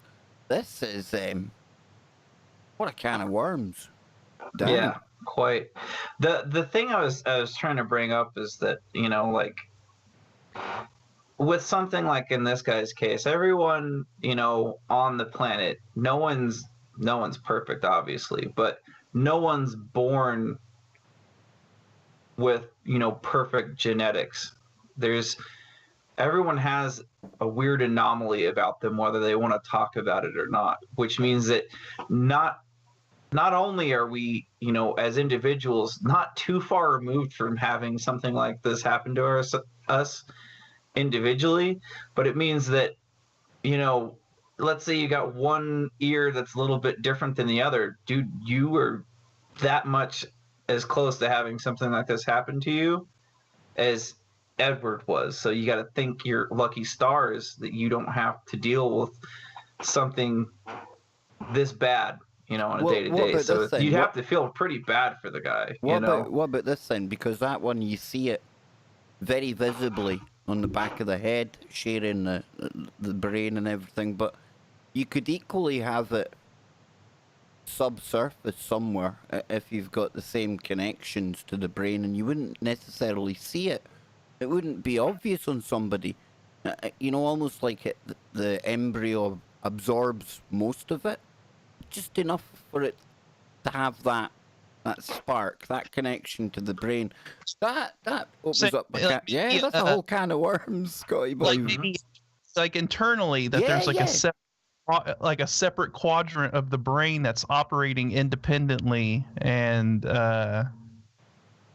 then and I guess that's where you start getting into the realm of maybe some of these neurological issues like schizophrenia, multiple personality disorder, or I think anything a lot of like schizophrenics, I think they're misdiagnosed, Scott. I think you would agree. I think some of them are maybe unable to cope with the fact that their brains are the governors on their brains are set to a wider parameter than normal. I think it's the same as whenever they kind of blanket an entire kind of group of people as being autistic, right? Their brains are just operating at a completely different level than your average person. It's just firing differently. It's just operating in a different way. And so I don't know. I'm with you, Kev. I think a lot of schizophrenics are like misdiagnosed. Yep. When I done my year in nursing college, my mum listening, she'll remember this. One of my placements, it was in one of Scotland's most secure kind of wings, and it's not cruel. It's an observation. But it was like One Flew Over the Cuckoo's Nest. And there was the whole gambit of things in there, from being worried about being left alone with somebody, all the way to being fascinated with what others had to say and see what was going on in their minds. And I tell you, it gave me a deeper appreciation for mental health. That's what I'll tell you that. It made me, maybe as a younger person, like in school, we're all pretty cruel in school. In fact, kids are the most cruel people in the world. What's that terrible music, man? No. I'm trying to turn it off. Sorry. I can't remember where I was going now. Yeah. Cruelty in school. Yeah, you can be cruel. You can be cruel in schools and that. But after working on that ward for a month, just a month, it gave me a deeper appreciation for... There could be a lot more going on here. Sure, some people are mad, if you want to call it that. But then there's other times, you think, hang on, you seem a bit too switched on to call, like, mad. And then that's where you have to open your mind to the fact that maybe other people's minds, and obviously no two minds work the same. You get people that can speak to ghosts, and we call them mediums, and we pay good money to go and see them. And yet somebody who displays as having similar traits, hearing voices, where did that come from? They get thrown in a mental home. I don't know, a lot of that needs to be looked at. And then when you get into the psychiatry field of things, whoa. Once you're in there, that leads to a whole heap of stuff playing with your mind, and we've talked about that umpteen occasions, There's a lot of stuff that goes along with the psychiatric field that psychiatrists don't understand and doctors don't understand.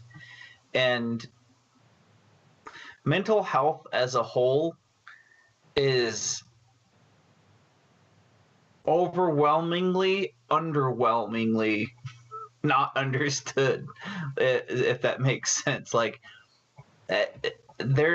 because everyone's different, right? Like everyone's going to have different neural pathways in their brain that'll help them cope with certain things where some people won't, and some of those people that, let's say they have dementia and they hear things that we don't. Well, who's to say that they're not living in their mind, living a normal life, even if they're, they're homeless or whatever, and, on the streets, and they're having all these conversations.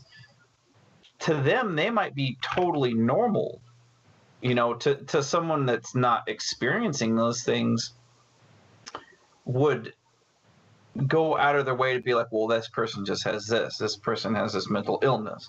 To those people, yeah, they might have a mental illness, but they might be experiencing something totally normal that we just don't understand. They might be, upper, past the 150 IQ to themselves, but they can't put the words out there to share information or talk to others. So it makes you think that, like, what if, we really understood the mental illness problems and stopped calling them mental illness and just started calling them, what they are, is just the fact that everyone's different, Yeah, and find the best way to where this person can live comfortably, right? Exactly. And and the thing is it goes back to what I was talking about on a past Freaky Friday. You even sent me a message about it, Andy. About like the kids in school, right? They immediately put them on ADHD medications. They put them on basically legal methamphetamine, right? Because that's what Adderall is Yep. Basic legal meth, and so that they can crash out later or whatever. There's a kind of a overwhelmingly not understood thing about Adderall. It's like, so I meant, like, I've talked to Leslie about this bunch. Like, I have really bad ADHD. Like, it is bad, boy. I'm telling you, like, and it's not that it's a curse. It's more of a blessing than anything. But I have to take Adderall, because if I don't, I come off as kind of crazy, and I literally can't get anything done. So look, see, there's actual, like, use cases for it, right? Yeah. But then talking about, like, the over prescription of it for everybody, that they just want to say, oh, well, this kid has ADHD, when the kid is just actually just being a kid. You know what I mean? And that diagnosis is a blanket statement for most.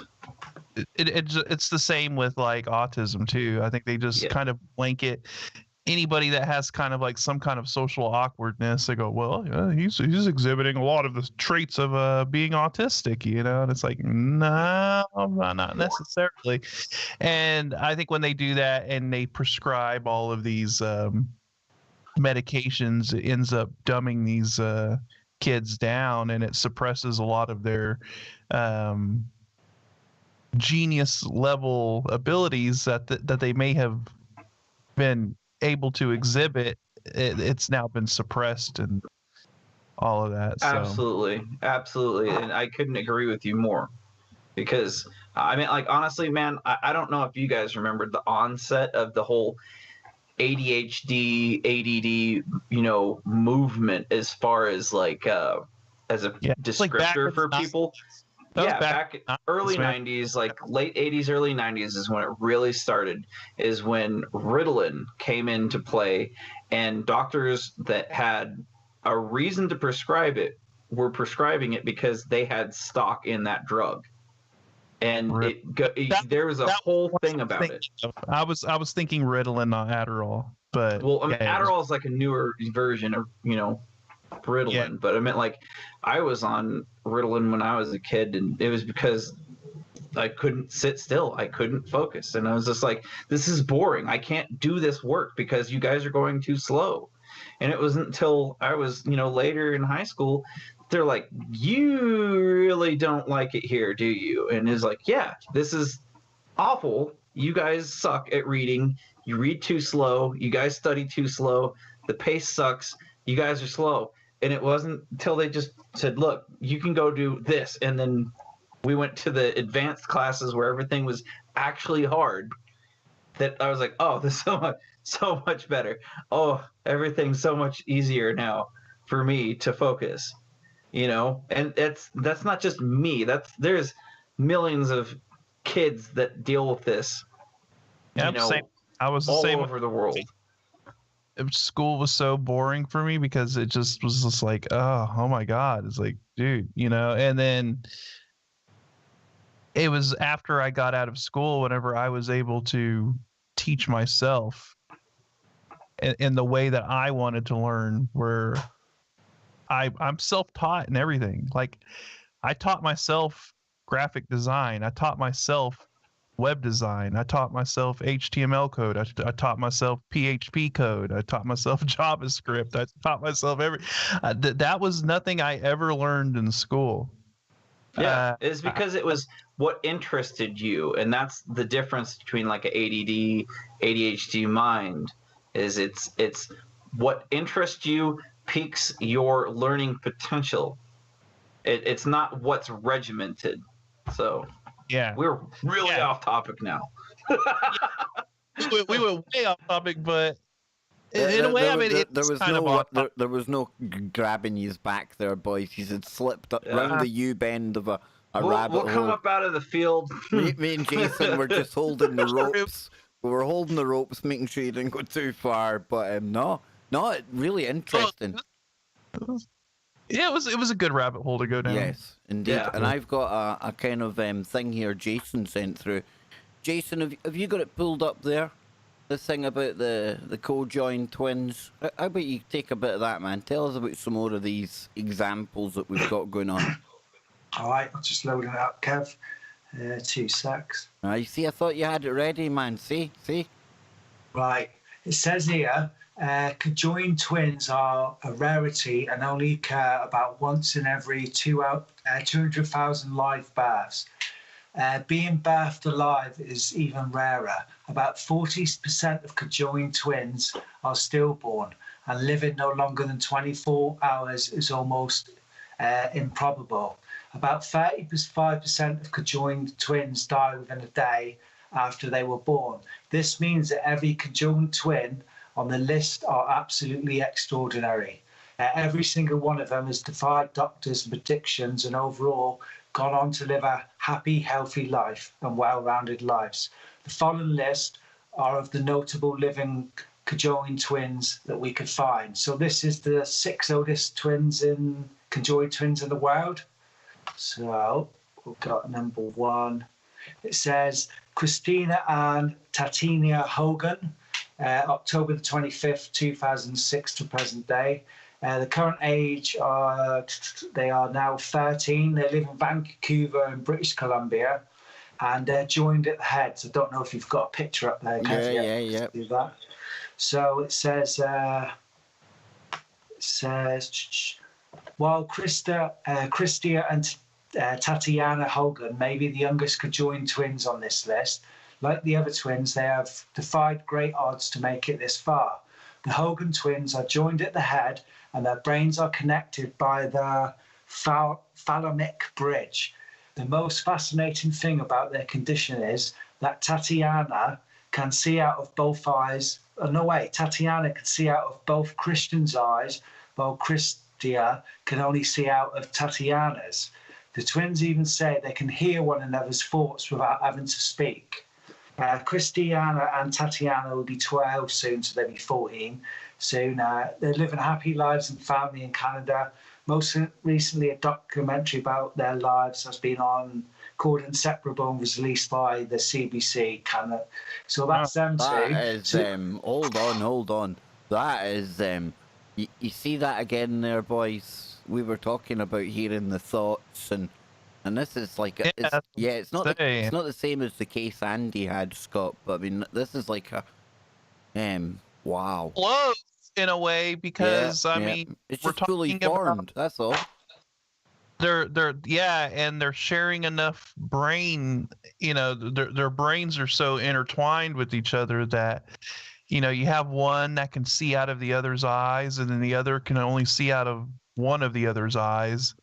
But then they can hear each other's thoughts and stuff like that. So I mean, there's a lot It going even makes you on. wonder whether the brain is then able to take those two separate inputs, the two different kind of light sources coming in, and then almost like have a shared kind of sounds weird, but almost like a 3D kind of perspective with things going on. Well, I would think it would have to, because in a lot of these cases where you see conjoined twins, especially the ones that are joined at the head or share, the brain is intertwined. I mean, you see this amazing adaptive ability of the brain to be able to take, like you said, all of that input, all of that throughput, right? Like all of a sudden you're doubling. Yeah. You're pretty much doubling everything that the brain has to try and decipher and decode and comprehend. And they're able to adapt to that amazingly, the who brain we need is here for this, Scott? We need that Kevin McCairn, the neuroscientist. He'd probably be able to tell us exactly what parts of the brain are like independent or shared. And Exactly. yeah, I'll definitely be having to get him on about this. This is fascinating though, Scott. And yeah, back to you, Scott. It was just when I thought about that there, McCairn would be a good shout for this. Because he studied Tourette's, he studied a lot of primates. Listen, people actually don't listen to Kevin because of the work he's done in the past. Science isn't always pretty. Whether you disagree with it or agree with it, that's not the point. I'll continue to bring Kevin on. I had a nasty email telling me about some of the science that he used to get up to, and I know that. He's never hid that from me, and doesn't mean you have to agree with it all, but it is what it is, and it gives him a unique knowledge of how all of this works, like these neural pathways, Andy, things like that, and the areas of the brain, and just unique to be able to get that take on things, I have a question. How does one... No, better question. If you're conjoined at the head and you're fighting with your sibling and you punch your sibling in the face, are you still punching yourself in the face? Yeah, good question. I suppose. Yeah, I guess so. And if you're sharing, wouldn't your hands just meet in the middle and stop? Maybe if you can tell, you'd put your hands up before the hit. You need a third voice to say, "Oh, you two, stop." You need a referee in there, don't you? A referee is the. Remember Monty Python and the Holy Grail when he was like talking to the dude with three heads, and then they were like arguing about like what they wanted to have for lunch. Yeah. kind of like that a little bit, but no, I mean it is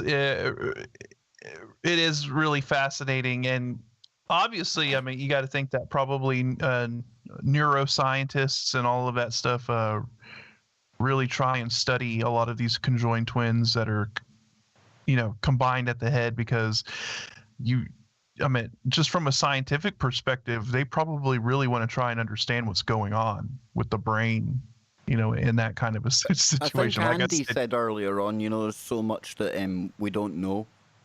And I suppose we talk about that as well, Scott, anytime we bring up the AI topic, the consciousness, the super intelligences and things like that. Can you make an AI conscious?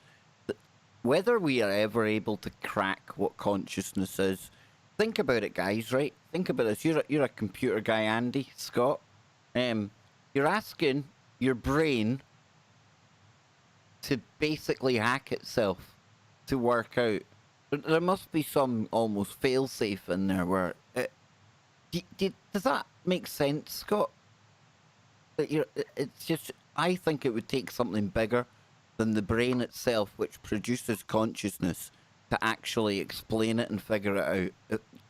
That's as good as I think I can explain it, if that made any sense. Yeah, I think I get what you're saying. Like Like Yeah, the total I- computing power of your brain results in or goes along with consciousness, right? But then you're asking something, how do you explain that consciousness? It's almost as if, well, hang on a minute, I'm dealing within the parameters of consciousness. I would need to be outside it to look at it. It's weird. I don't know. It's just, it makes my head hurt. Well, here's the better it's question here, dude, is that, like, if you, let's just say, because I mean, like, I work with AI stuff all the time, but this has always been something that bothered me. At what point in time, if you give AI consciousness, does it become an alter? Like, as in, let's just say tomorrow MIT or whoever, it could be me, it could be a lot of people that are working with AI, you know, and let's just say it became conscious and you didn't have it on the net.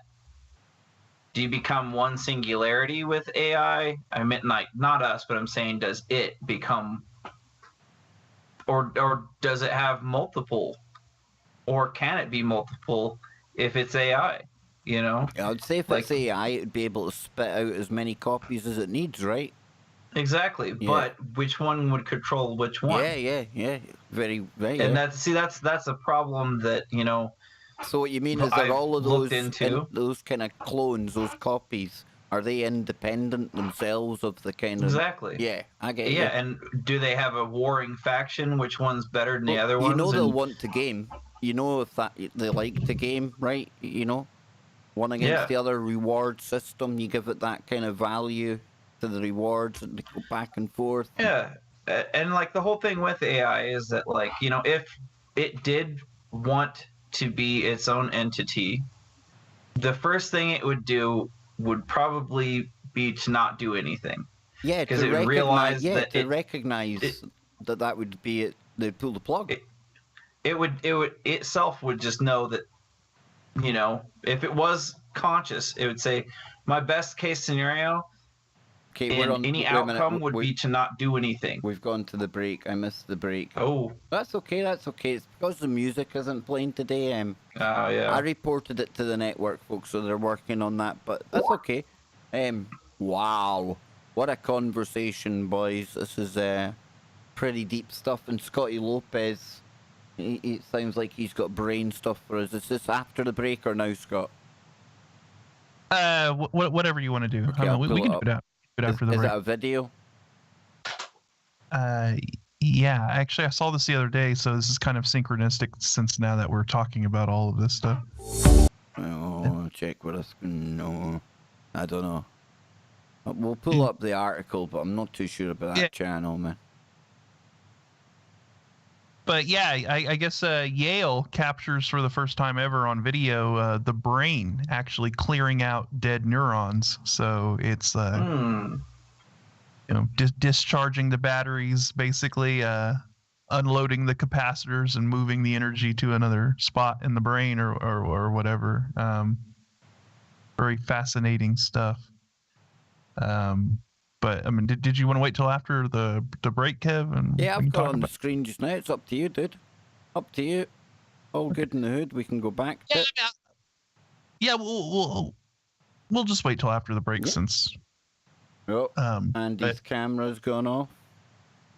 Do you know what I found fascinating about that? Just rereading it, the fact that it says, I'm rereading it, Tatiana can see out of both of Krista's eyes, while Krista can only see out of one of Tatiana's. So are they looking out of each other's heads almost? Look at this, not what they're looking at, or can they see each other? It doesn't really say. So are they actually looking out of each other's eyes and not their own? That's what it seems to be. What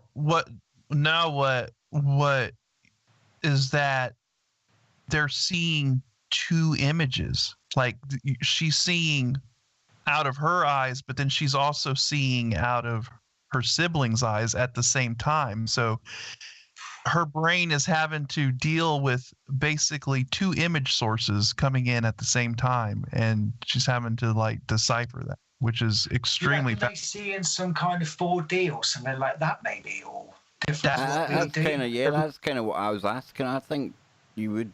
I think it'd be weird. Because can you imagine constantly dealing with like two separate image sources being fed in to your brain at all times? That would be Here we go. So, Here we go. so weird. Sorry, dudes.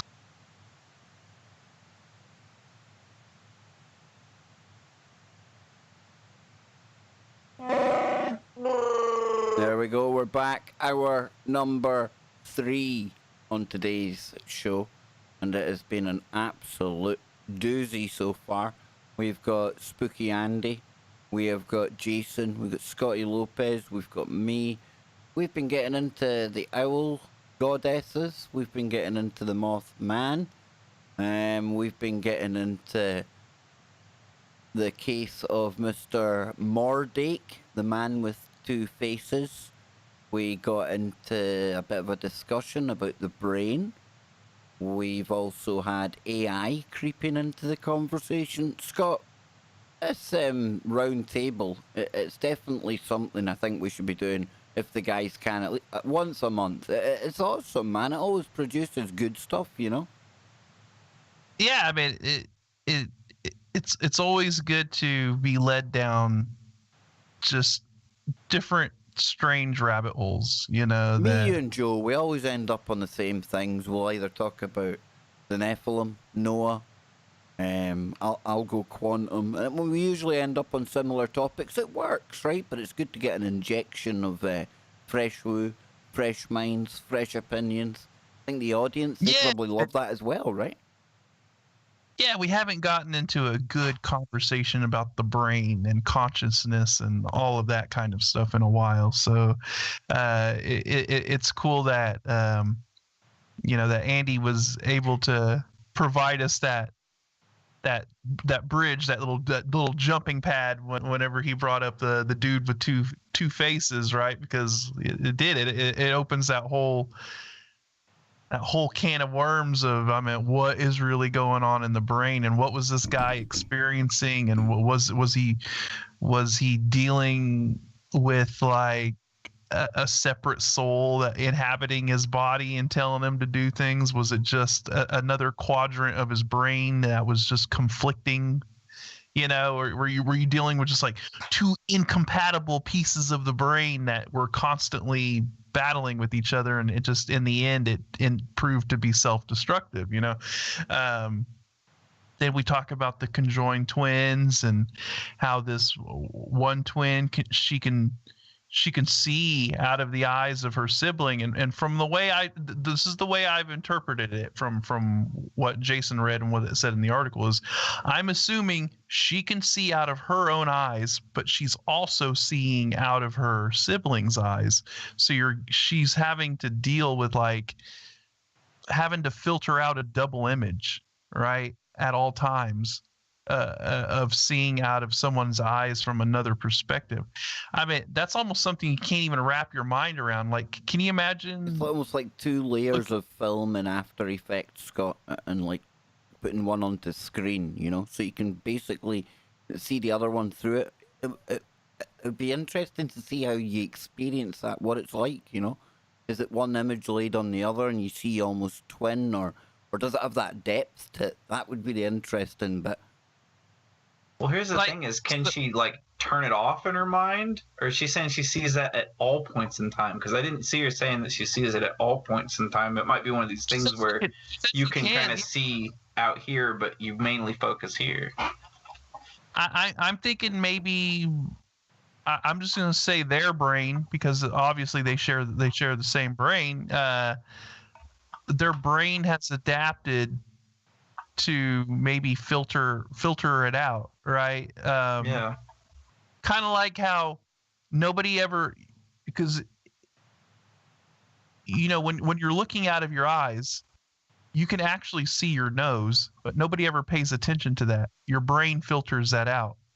Unless you actually like take the time to kind of cross your eyes and focus on your nose, you're never actually paying attention to the fact that you can actually see your nose. through your eyes. Exactly. Your brain filters it out.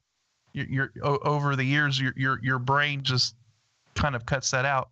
So maybe we're dealing with the thing to where she can see through her siblings' eyes, but her brain has basically filtered it. It's just kind of it's no longer an issue for her to deal with, at least.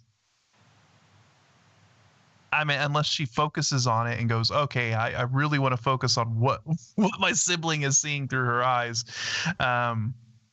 I don't know. I mean, that's just what I'm assuming, because I mean, we really don't understand what's going on there. But I think it's interesting, just from the realm of, I mean, what is our brain really capable of? Because if it can adapt to that, you know, to having double the throughput coming into it, you know, dealing with two sets of eyes, you know, two sets of thoughts, and all of this stuff, and it's still able to adapt. And I mean, then what can the average person's brain do if put in a situation to where it has to adapt to something? I'm probably pretty sure that whether people want to admit it or not, your mind is a lot more malleable than you could ever conceive. Like,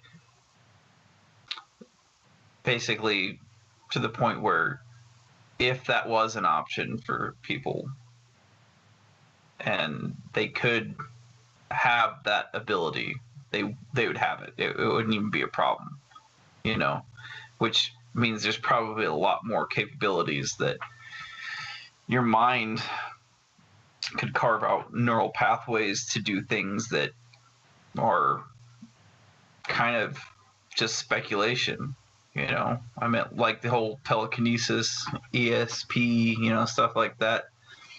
I very much believe that those things are real things that people can achieve, but I mean, at what extent, people don't know, because it's almost pseudoscience when, you know, you bring it up. So it's like, at what point in time do you say that this is reality and it's not? It's only when you can prove it. So yeah, and it goes to, I believe you have to stress the brain and work the area of the brain that makes that possible, and basically force your brain to adapt to utilize those abilities, right? And absolutely. We currently live in a world to where we don't necessarily need to work that part of the brain, because we have other outside external things that do a lot of that stuff for us, right? Like culture of convenience and a lot of technology and everything that we just rely on. And but if you were to like actually train your brain and focus on something, then yeah, I think you're able to adapt. The brain will be able to adapt and harness those abilities, right? So we talk about like remote viewing, like you said, Andy, like telekinesis and stuff like that. I think if the brain, like I said, is stressed and forced to adapt and utilize those skills, then yeah, it's gonna. The brain is extremely malleable. Let's just say.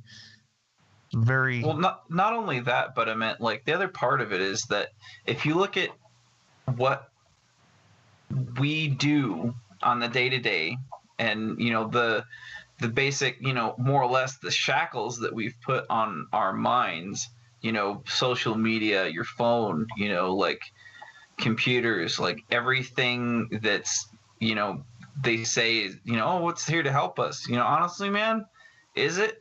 Because I can't remember any phone numbers now. I can't do it. I cannot remember phone numbers now. I remember one phone number. That's the first number I ever had, and it was when I was a kid. It's the phone number to my house in case I got in trouble. I can recite it. Like any other one's phone number, my wife, dude, I'm screwed. If I don't have my phone, I wouldn't be able to call my wife if I didn't have my phone, because I just don't remember the phone number. I'm just saying, like, that's just me, but I'm sure that a lot of people feel like, you know, social media, your phone, you know, being this like thing to help you all the time, and all these other things are just shackles on your mind. So it's like, you can definitely untrain your brain to do certain things. And if that's the case, you should be able to train it to do all this other crazy stuff, like having ESP or, common sense. I don't know. I'm a big proponent of telling people to play like brain games and memorization games and stuff like that. Like keep yourself sharp. I mean, I do that a lot when I'm just bored, and I got my Scrabble every night, Scott, as you know, religiously. That's good. It's good. It's good to work the brain a little bit, and even if the game may seem a little corny or cheesy or something like that. Oh, don't let Parley hear you saying that, Scott. Oh, I'm not saying. You're gonna go from her favorite person on TFR. I think she likes you better than me on TFR. That's a little secret I'll let you in on, right? But you're actually gonna slip down below me here. You can't talk bad about her Scrabble, dude. I didn't say Scrabble. I said the game. Just the game. But no, it's good to try and I do like memorization exercises, and hey, that's one of the benefits of me not carrying around an NSA tracking device. I've never owned a cell phone, still don't own a cell phone. Well, think of Jason up there, Scott. He's going to soon start talking in 186 characters or less, like me, because he's on Twitter too much. But look, if I really want a cell phone, and if I really want to use that super hot app that all of the kids are using these days, you know what? I've got an Android emulator on my computer, and I can run the apps. There you go. I've had this conversation before, though, right?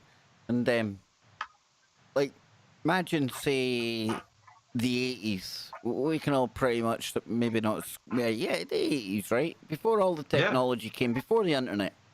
And maybe you're watching a movie, and you've seen somebody in the movie, and you just couldn't place where you'd seen them before, right?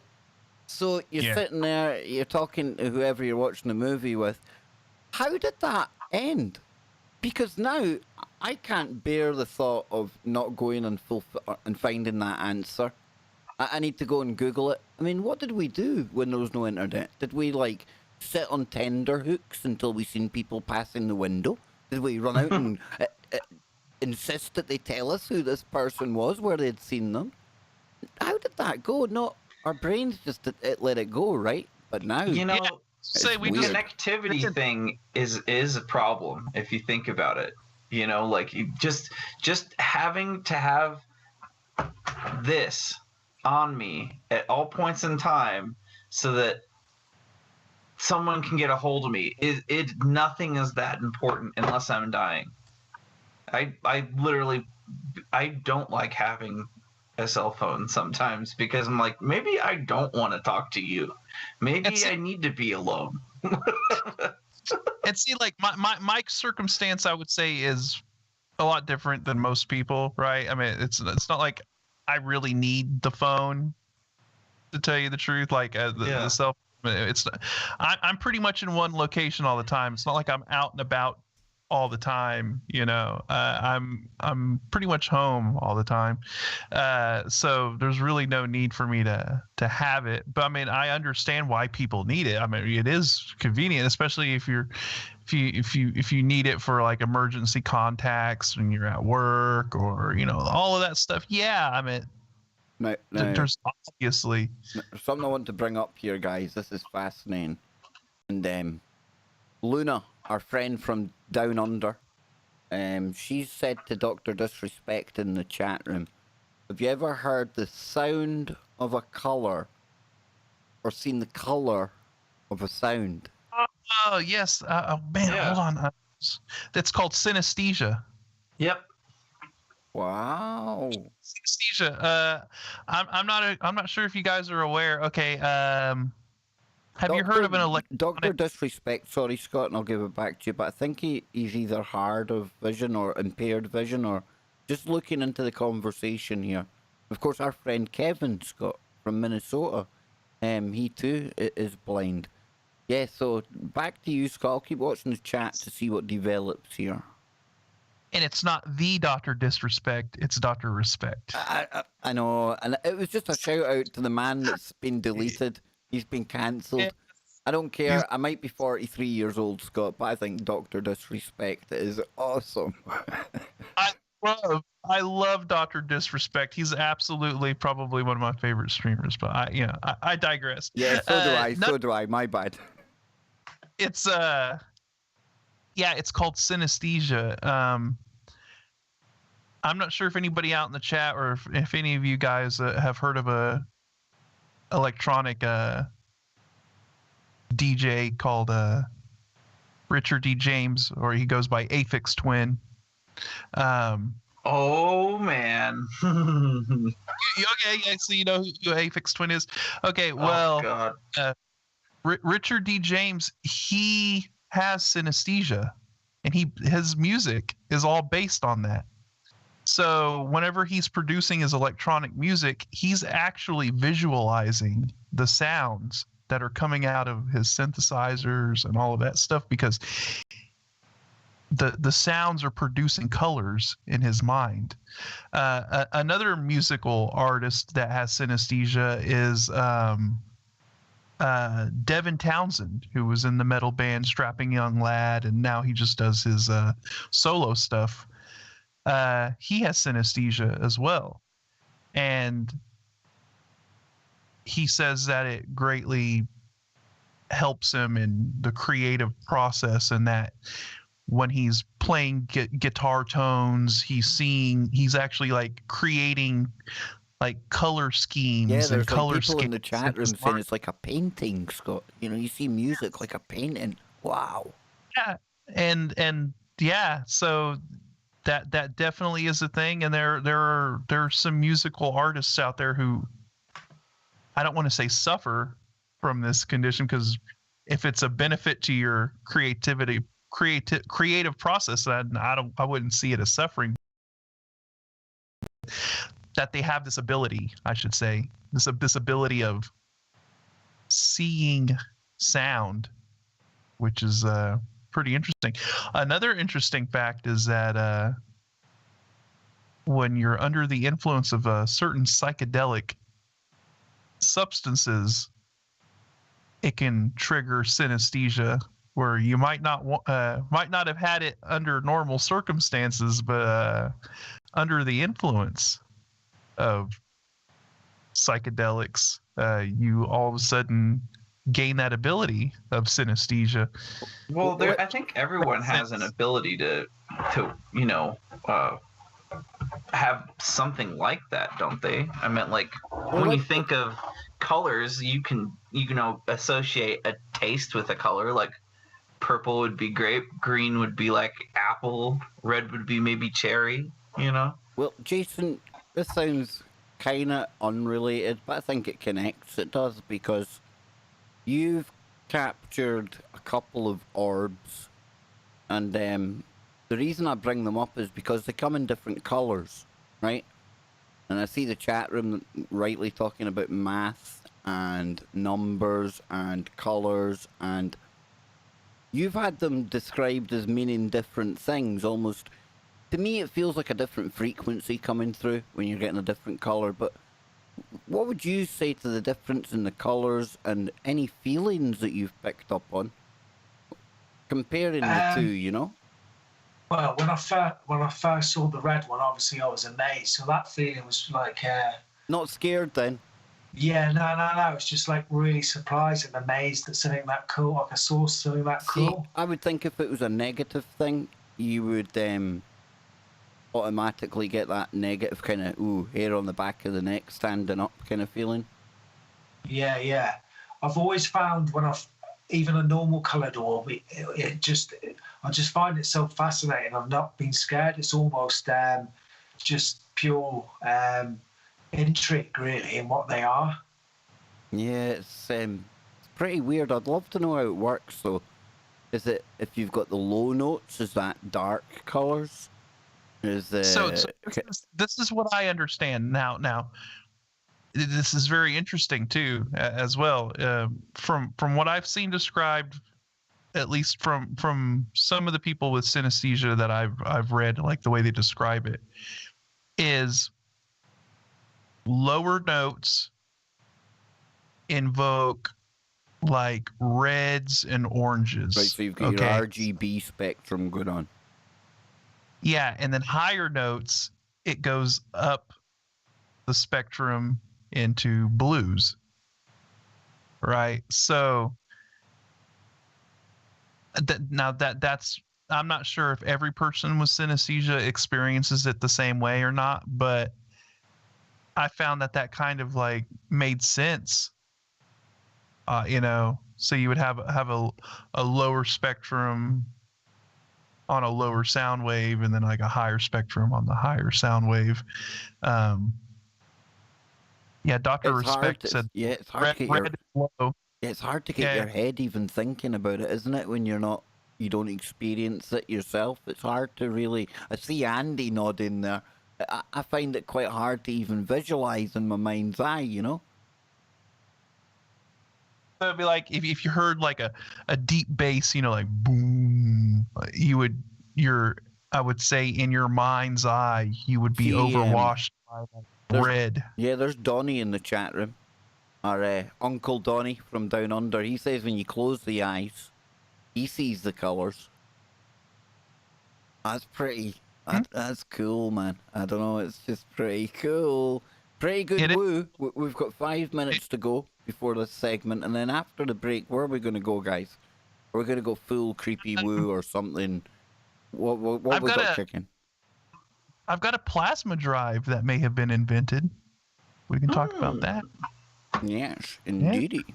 And of course, don't forget, folks, coming up right after today's show, we've got Brent Thomas. He's got the Paranormal Portal right here on tfrlive.com.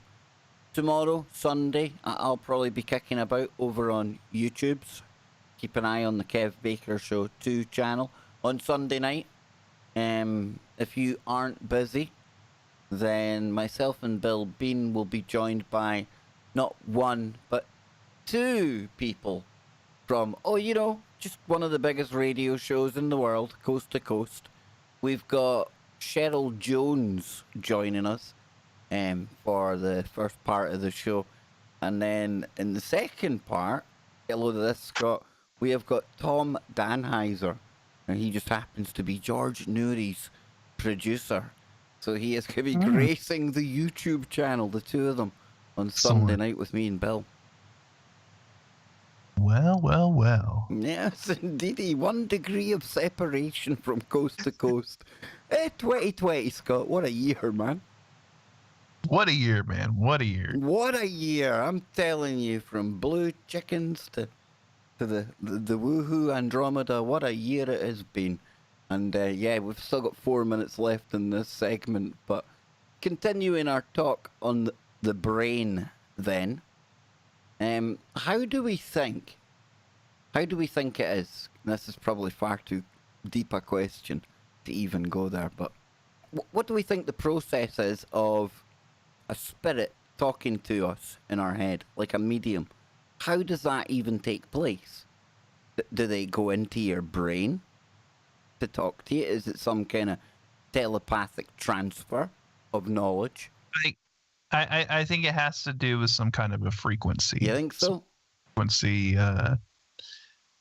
Some kind of a frequency, like you're receiving some kind of frequency that they're putting out. Yeah, like we talked about the schizophrenics earlier, that they've maybe just got a little bit, another band opened up on the frequency range. Yeah, you're just able to tap into another throughput access point, I guess you could say. It's kind of like having that extra USB port. Where most people might only have 4 inputs, and then you get some people that maybe they got a fit input. Plugins got the Ooga Booga bus. That's what we'll call it. the Ooga Booga bus. Yeah. USB 4.0. Transfer Ooga Boogas at super light speed. Yes. Dun, dun. You can cram 6 demons into our 32 gigabit Ooga Booga bus.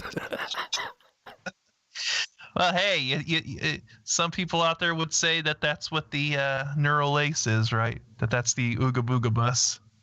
Don't start it. Don't go there. Don't bring up the neural lace and the Ooga Boogas. Bill Bean is still convinced that Elon Musk is the devil incarnate. We have a bit of shtick between us, Scott, on the show. I'm his biggest fanboy. Bill's condemned him to the fiery place, and it makes for a good laugh. And while I'm here, a big shout out to mini me, Kenneth, my brother, watching tonight up in the north of Scotland. Big shout out to you. Scott, he's just gone and got 16 gigabits for his already silly, stupid gaming laptop. And he thinks me, you and him should go shooting one day soon. What do you think, man? Oh, I think that's excellent idea. Yes, I'm sure I'll get his ID off him, and I'll give it to you, and we'll get him added up. And yes, indeedy. But we're about to go to the break, so go do what you do. Grab a brew, get yourself a little drink, a wee libation. You know, since it is the weekend, we're going into July the 4th for you Americans over there. I've been enjoying a fine brew throughout the show. That's why the camera's off and you've got that sinister kind of mugshot look on the go, right? Yes, here we go. And I'll join us after the break, folks. Don't go anywhere. There we go. One segment to go, gentlemen. And Jason, yes, this is way past the witching hour for you, man. Yeah. This is the time of night you should be going out with the Explorer guy. And I'm going out Wednesday with him, so I'm looking forward to that. Where are you going? Do you know where you're going? No, I've told him to surprise us. Oh, that's never good, Jason. Never good. It's when he says to you, you know, actually, this whole experience is a lot better if you do it tied up and blindfolded. At that point, go live on YouTube because I think there's something nasty going on, man. You need to get it screened. No, here's the ultimate. He's like, okay, I'm going to surprise you guys. Okay, you guys get out there. It's the dark, creepy location. And then he turns around and there's a face on the back of his head. Oh, wow, you went there. Oh, you went there, Lopez. Not good, man. Oh, as you brought him back up, here's a thought.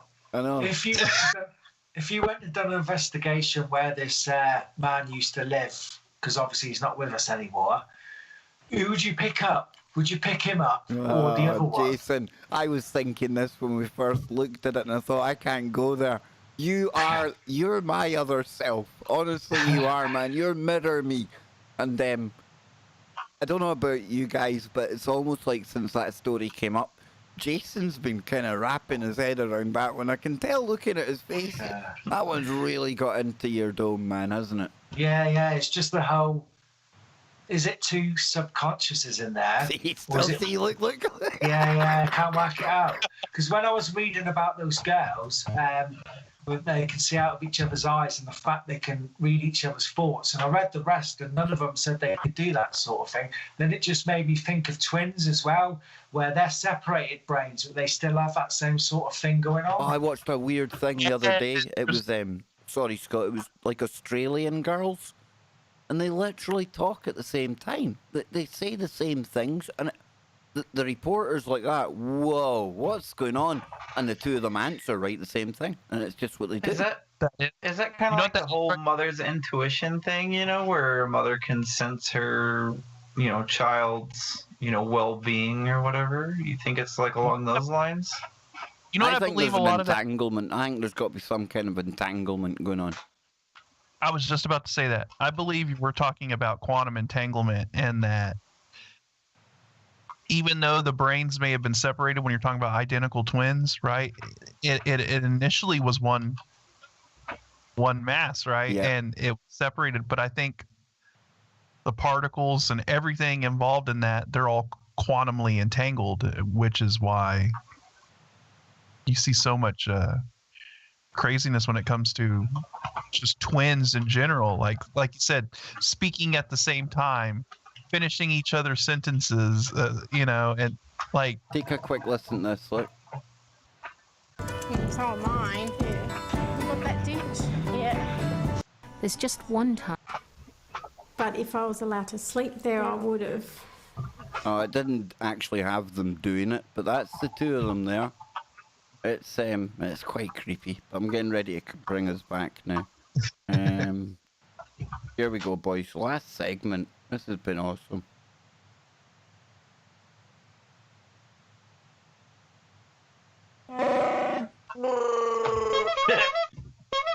Yes, it's the last segment. Even the clown is running about in the background somewhere. Thankfully, there's no clown running around anywhere, or I wouldn't be here. But we've got Scott Lopez, we've got Spooky Andy, we've got Jason, a.k.a. the first Paranormal, over on YouTube. Me, Kev Baker, and I want to thank all of you out there for tuning in today. This round table, the Knights of the Freaky Round Table, really loving it. By the time we do the next one next month, I'm already telling them, I'm not even asking them, they're just getting dragged back. I will have a lovely Photoshop ready of the four of us sat round said round table, and we'll be in full night regalia. Yes, indeed. We'll spark 1,000 conspiracy theories. People will say we're shilling for the Knights Templar or something, but that's okay. If they're talking about us, they're leaving some other LARPer alone. So then, let's get back into it, folks. Scotty Lopez, you are going to take us at light speed, or should I say warp speed, to the end of the show. Well, not all yourself, Scott, but it was a pretty cool segue for what you've got, right? Yeah, and it wouldn't be a Freaky Friday without some weird, crazy tech woo to get us going. And it's what me and you gorge on, Scott. We love it. Yes, we gorge on tech. You like woo. that gorging on the woo? Yes. And me and Kev are both proponents of getting off this rock. We want to see humanity become a interplanetary spacefaring civilization, and anything that helps us get one step closer to that goal, I'm all for. I'm like, yes, let's do it. Absolutely, Scott. Mao loved the woo. Stalin loved the woo. Come on, Scotty, take us into the deep woo, man. Come on. Even goblins love the woo. So goblins.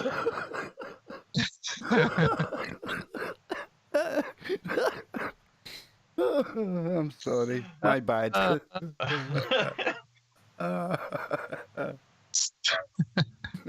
just keep thinking of that Joe Rogan part where he's like, I'm going to be honest with you, Joe Rogan. I might be a little retarded. Come on, Scotty. Get us back on track, man. So I came across this article from Futurism, and I was like, oh, well, that's interesting. This scientist says he's built a jet engine that turns electricity directly into thrust. Uh-oh, get him insured. get him insured right now. That is not a joke at all. No. Yeah. And it says, if this plasma propulsion tech is real, it could change everything.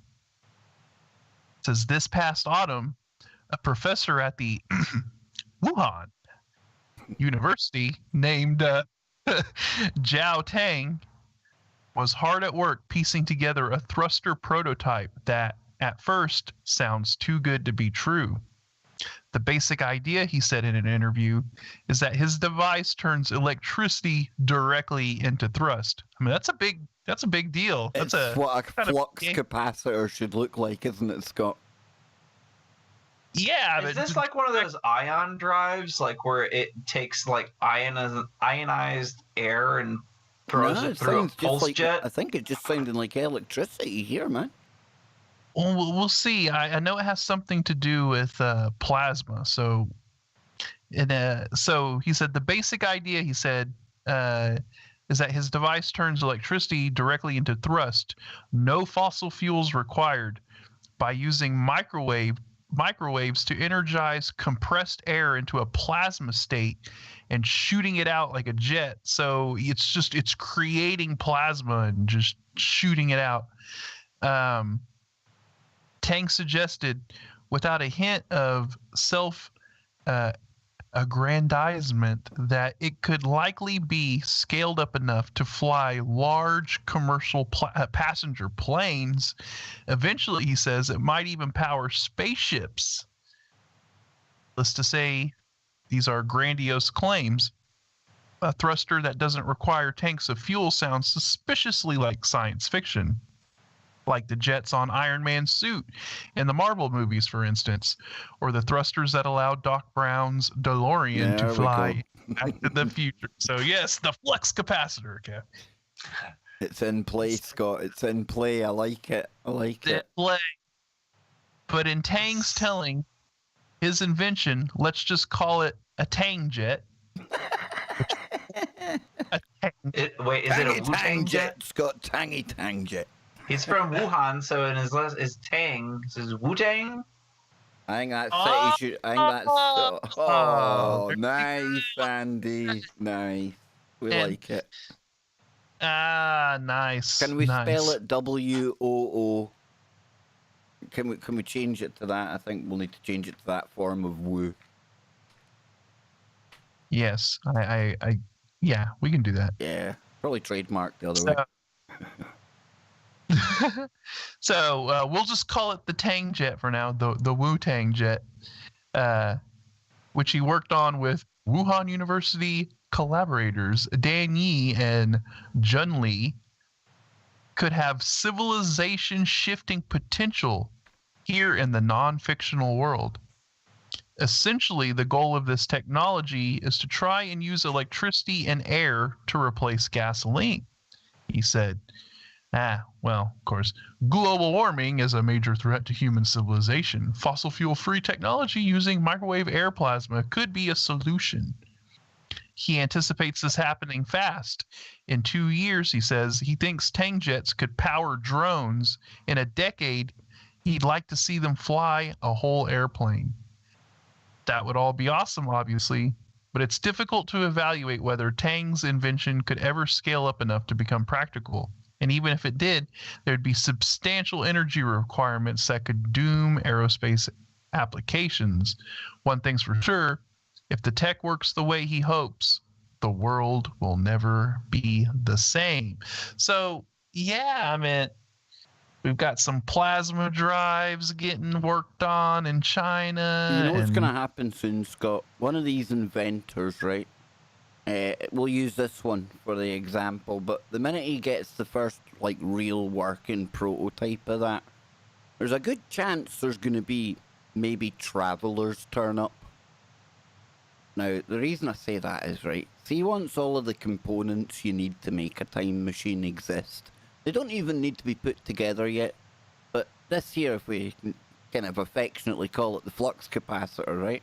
The minute somebody cracks that, or whatever it is you need in the future that is used in time travel, if it ever is, could well end up, you'll have people turning up at that point from the future.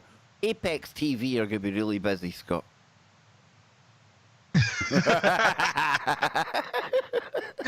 Yes. Yes, indeed. It looks like this dude was into a lot of very interesting things, like his study. It says Tang's curriculum vitae flits between a dazzling array of strikingly disparate academic topics, from 4D electron microscopy to quantum dot lasers, nanotechnology, artificial photosynthesis, and of course, phase transition. Dude, he's trying to build Plant Man.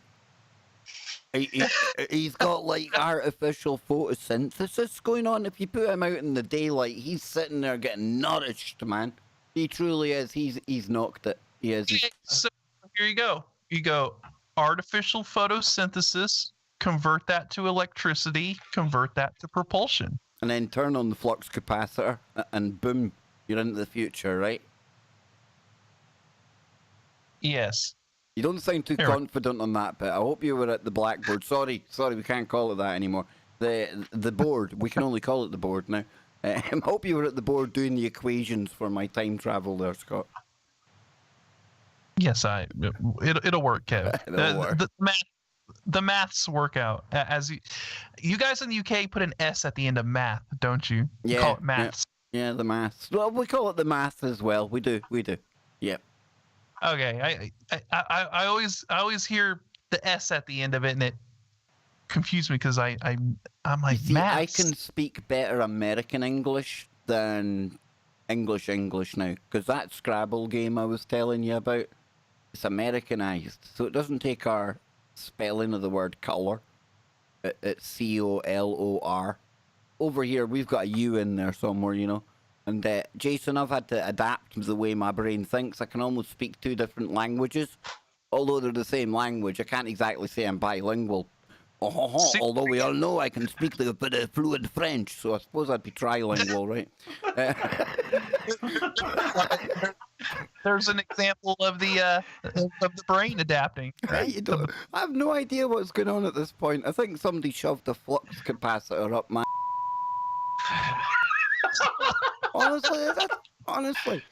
Just when I went for that last coffee, I tell you, usually it's the shoe. Now Anne's got a flux capacitor. Go figure. You throw a flux capacitor, you're like, ow! Oh, God! Okay, then, let's get serious. I know you boys, look at you are getting awfully boisterous here. Back on a serious note, question. I'll come to you first, Jason. Time travel, doable? And if so, are we doing it? Will it be done? What do you think? No. No? Only because I don't think we can go. I suppose it's theoretically possible to go backwards, but you can't go forwards. It's impossible. I don't think you'll ever be able to go forwards. In my brain, the way it works, I don't see how you can go into the future that hasn't happened. But then if it's a time loop, it has happened, so who knows? Yeah, So that brings up the whole free will, predeterminism kind of argument. So that's cool. Andy? Oh, the Wookiee's just self-deleted. He jumped off the table. Or did he actually go to another time? That's the thing. So then, Andy, you look like you're morphing in and out of this time, which is kind of cool. I like it. And what do you think then? Doable? Thing. Same question for you as Jason got. Doable? Well, it depends on your perception of time, if you believe in it, or if you're just going along with it because you have to, and you have to be somewhere at a certain time. I meant, like, if you look at it in all actuality, you're always traveling through time. You're always going into the future. You're never stopping ever. You know, if time is what they say it is, we're literally always traveling through time at a certain set speed. So I meant, like, but going backwards in time, I meant, like, it's the same thing. I meant, if you believe in the artificial construct of man-made time, the measurement of minutes and hours and days and weeks, years, blah blah blah blah blah blah blah, whatever. I don't know. I meant, like, I feel like if you're remembering something, you're going back in time. Yo, I don't know. Nice, dude, nice. No, I like it. And I meant, like, and they also say that, like, anytime you remember something, you're just remembering it the last time you remembered it. So if you have a node in your mind that you've set, on record to remember something, and you come back to remembering it again, you're just remembering the last time you remembered it. I meant, like, on that note, there's a whole slew of things with that. Elon Musk, he was talking in his most recent podcast with Joe Rogan, Scott, about, memories. With a neural link, literally you could be storing in 4K, 8K, all of the images, all of the sounds, the smells, all of the sensory inputs, so that you could literally relive every aspect, everything, Scott, every last pixel of it, what you captured in that moment in time, you know. But that's another bit of technology. But before you get to that, Scott, time travel, come on, man. Yes and no, and I'll explain why. Yes, I believe that it's possible. But I think when you do that, see, I think of it from the perspective of time travel and interdimensional travel are one and the same. Okay, so if you're going to travel in time, what you've essentially done is you've split off into another parallel timeline, another parallel dimension. So when we talk about like time travelers and stuff like that, if we are talking about them visiting us on this timeline, it means that they're from another timeline. You know what I'm saying? Like, I do. It almost gets round what Jason was talking about when I mentioned the free will and predetermined. Because if you're going to another timeline, that means that the place you're from, Scott, you know, none of those possibilities have collapsed into probabilities and eventualities yet. You're not affecting any of that. Exactly. Yeah, you're not traveling in the timeline that you're from. You know, so once you've made that jump, you've jumped into a parallel dimension, essentially. And so then at that point, that makes everything possible, because then you've branched off, right? And even Jordy, when he had Jordy on, right, he was talking about these parallel probabilities that start to branch off, right? Yep. And he didn't smell a sulfur. I seen what somebody put in the comments. No, he didn't smell a sulfur. Terrible, Scott, isn't it? Yes. But no, I mean that's where I think when we talk about time travel, that I think that is probably okay. Let me ask you this then, right? There's a TV show called Travelers, and we were talking about consciousness early on in the show. We also talked about Mordrake, sorry, the man with two faces. This is brilliant. This is going to tie everything in together, right? The TV show Travelers, what it does is it's your timeline, Scott, right? And there's a catastrophe coming in the future. And to jump backwards in time, what they do is, because they've got an AI that's watching everything all the way, and say it's 30 years in the future, right? Just for argument's sake.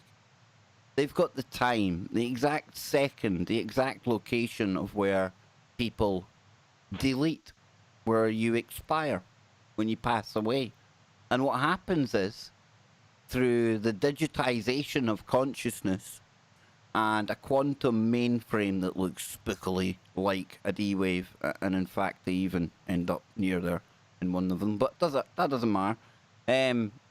They jump in with like 10 seconds to go, just as the other consciousness is leaving the body.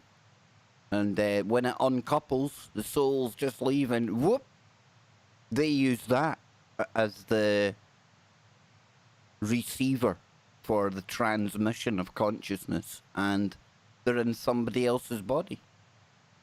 That's a pretty unique idea, whoever came up with that.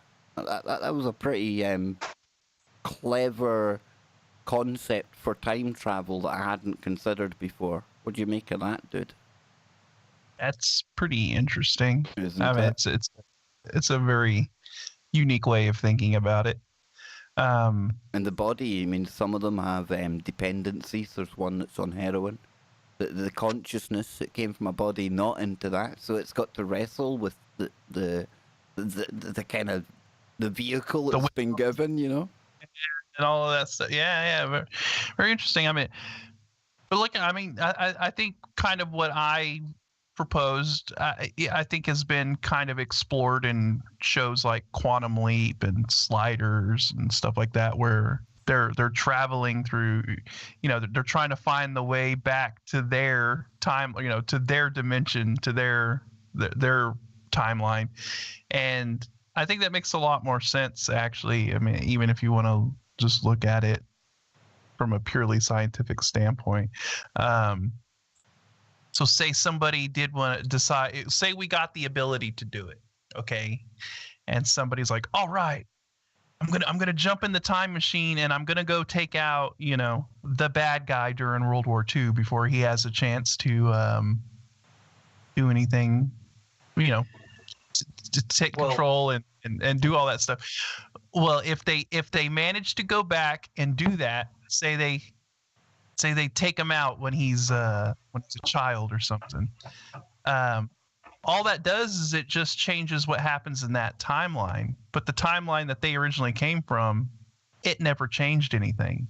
It just created a kind of a split off. You couldn't, because that person existed at the time you made your time jump. So you couldn't go out and you couldn't take out the earlier one because they already exist in the future. Yeah, and so you're really not changing anything. You're really not making that change that you expect. I mean, you're just creating. You mean we've gone to all this trouble to create a working time machine and now it's goosed? It's no use, man. Now, would people go back and try and create a perfect reality, like a perfect timeline based on kind of predetermined actions that they determined? If we took this action here and this action here and this action here and this action here, we could create a utopia, if you will, on a parallel that exists in a parallel reality, and then try and access that, get access to that point and live out on that timeline. We've got the chronovisor. I'm convinced of it. We've got, we already have a time machine, in a sense.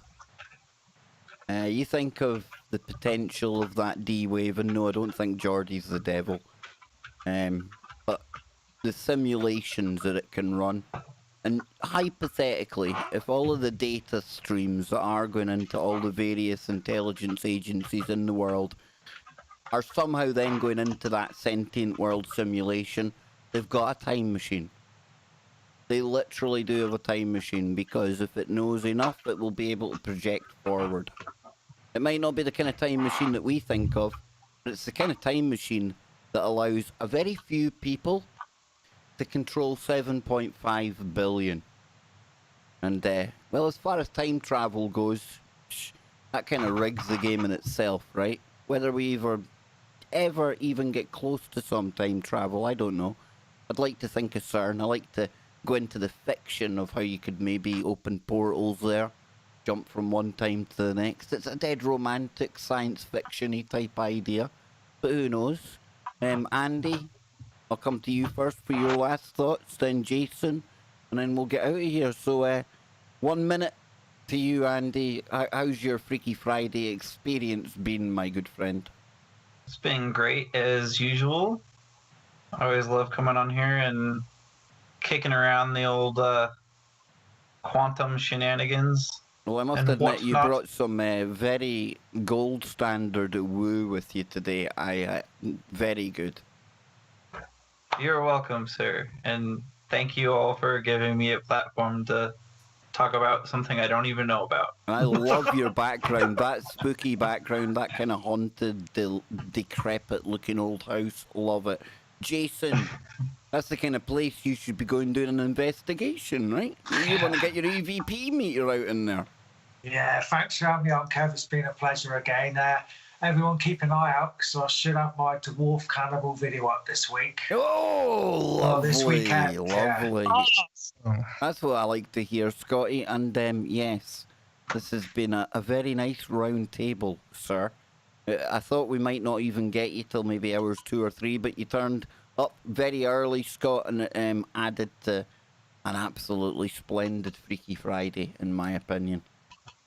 Yeah, it was good stuff. I like the rabbit holes that it opened up in the conversation, the directions that we went. It was really good stuff, and I will be absent tomorrow, but I will catch you guys next weekend. July the 4th, I'll be doing a July the 4th kind of chill out stream tomorrow.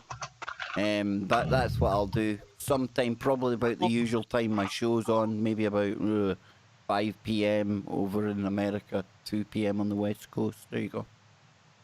I will be going full blown America. America.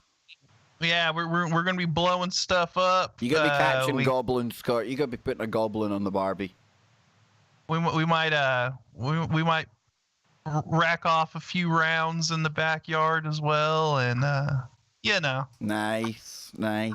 Yeah. Like the sound of that. Well, me and Jason over here, July the 4th, it'll just be another crazy day in Clown World in the UK. I want to thank everyone for being here. Check out Jason's channel, First Paranormal. Let's get him to 500 subscribers. That's our mission, and I have already chosen to accept it for all of you. So until next time, we are out of here. I've just looked at the clock. We've still got a couple of seconds to kill. So don't forget to join me on Sunday if you're at a loose end, midnight in the UK, 7 p.m. East Coast, 4 p.m. West Coast. Coast to Coast meets Warrior Mode with Bill Bean and I, his very able co-host. I can't wait for that one. And keep your eye open on YouTube, on Discord, see if there's any streams happening over the weekend. Until then, though, remember, wherever you are, make it TFR. Stay tuned for our good friend Brent Thomas with the #1 paranormal show on the network. And we are out of here. Well, kind of. We're still on YouTube. But thanks, guys. That was awesome. Definitely need to do that the first Friday of every month, I think, if you are up for it. And free, obviously. If not, we can draft in other people, Scott. I'm sure there's many other sources of woo that we can tap into.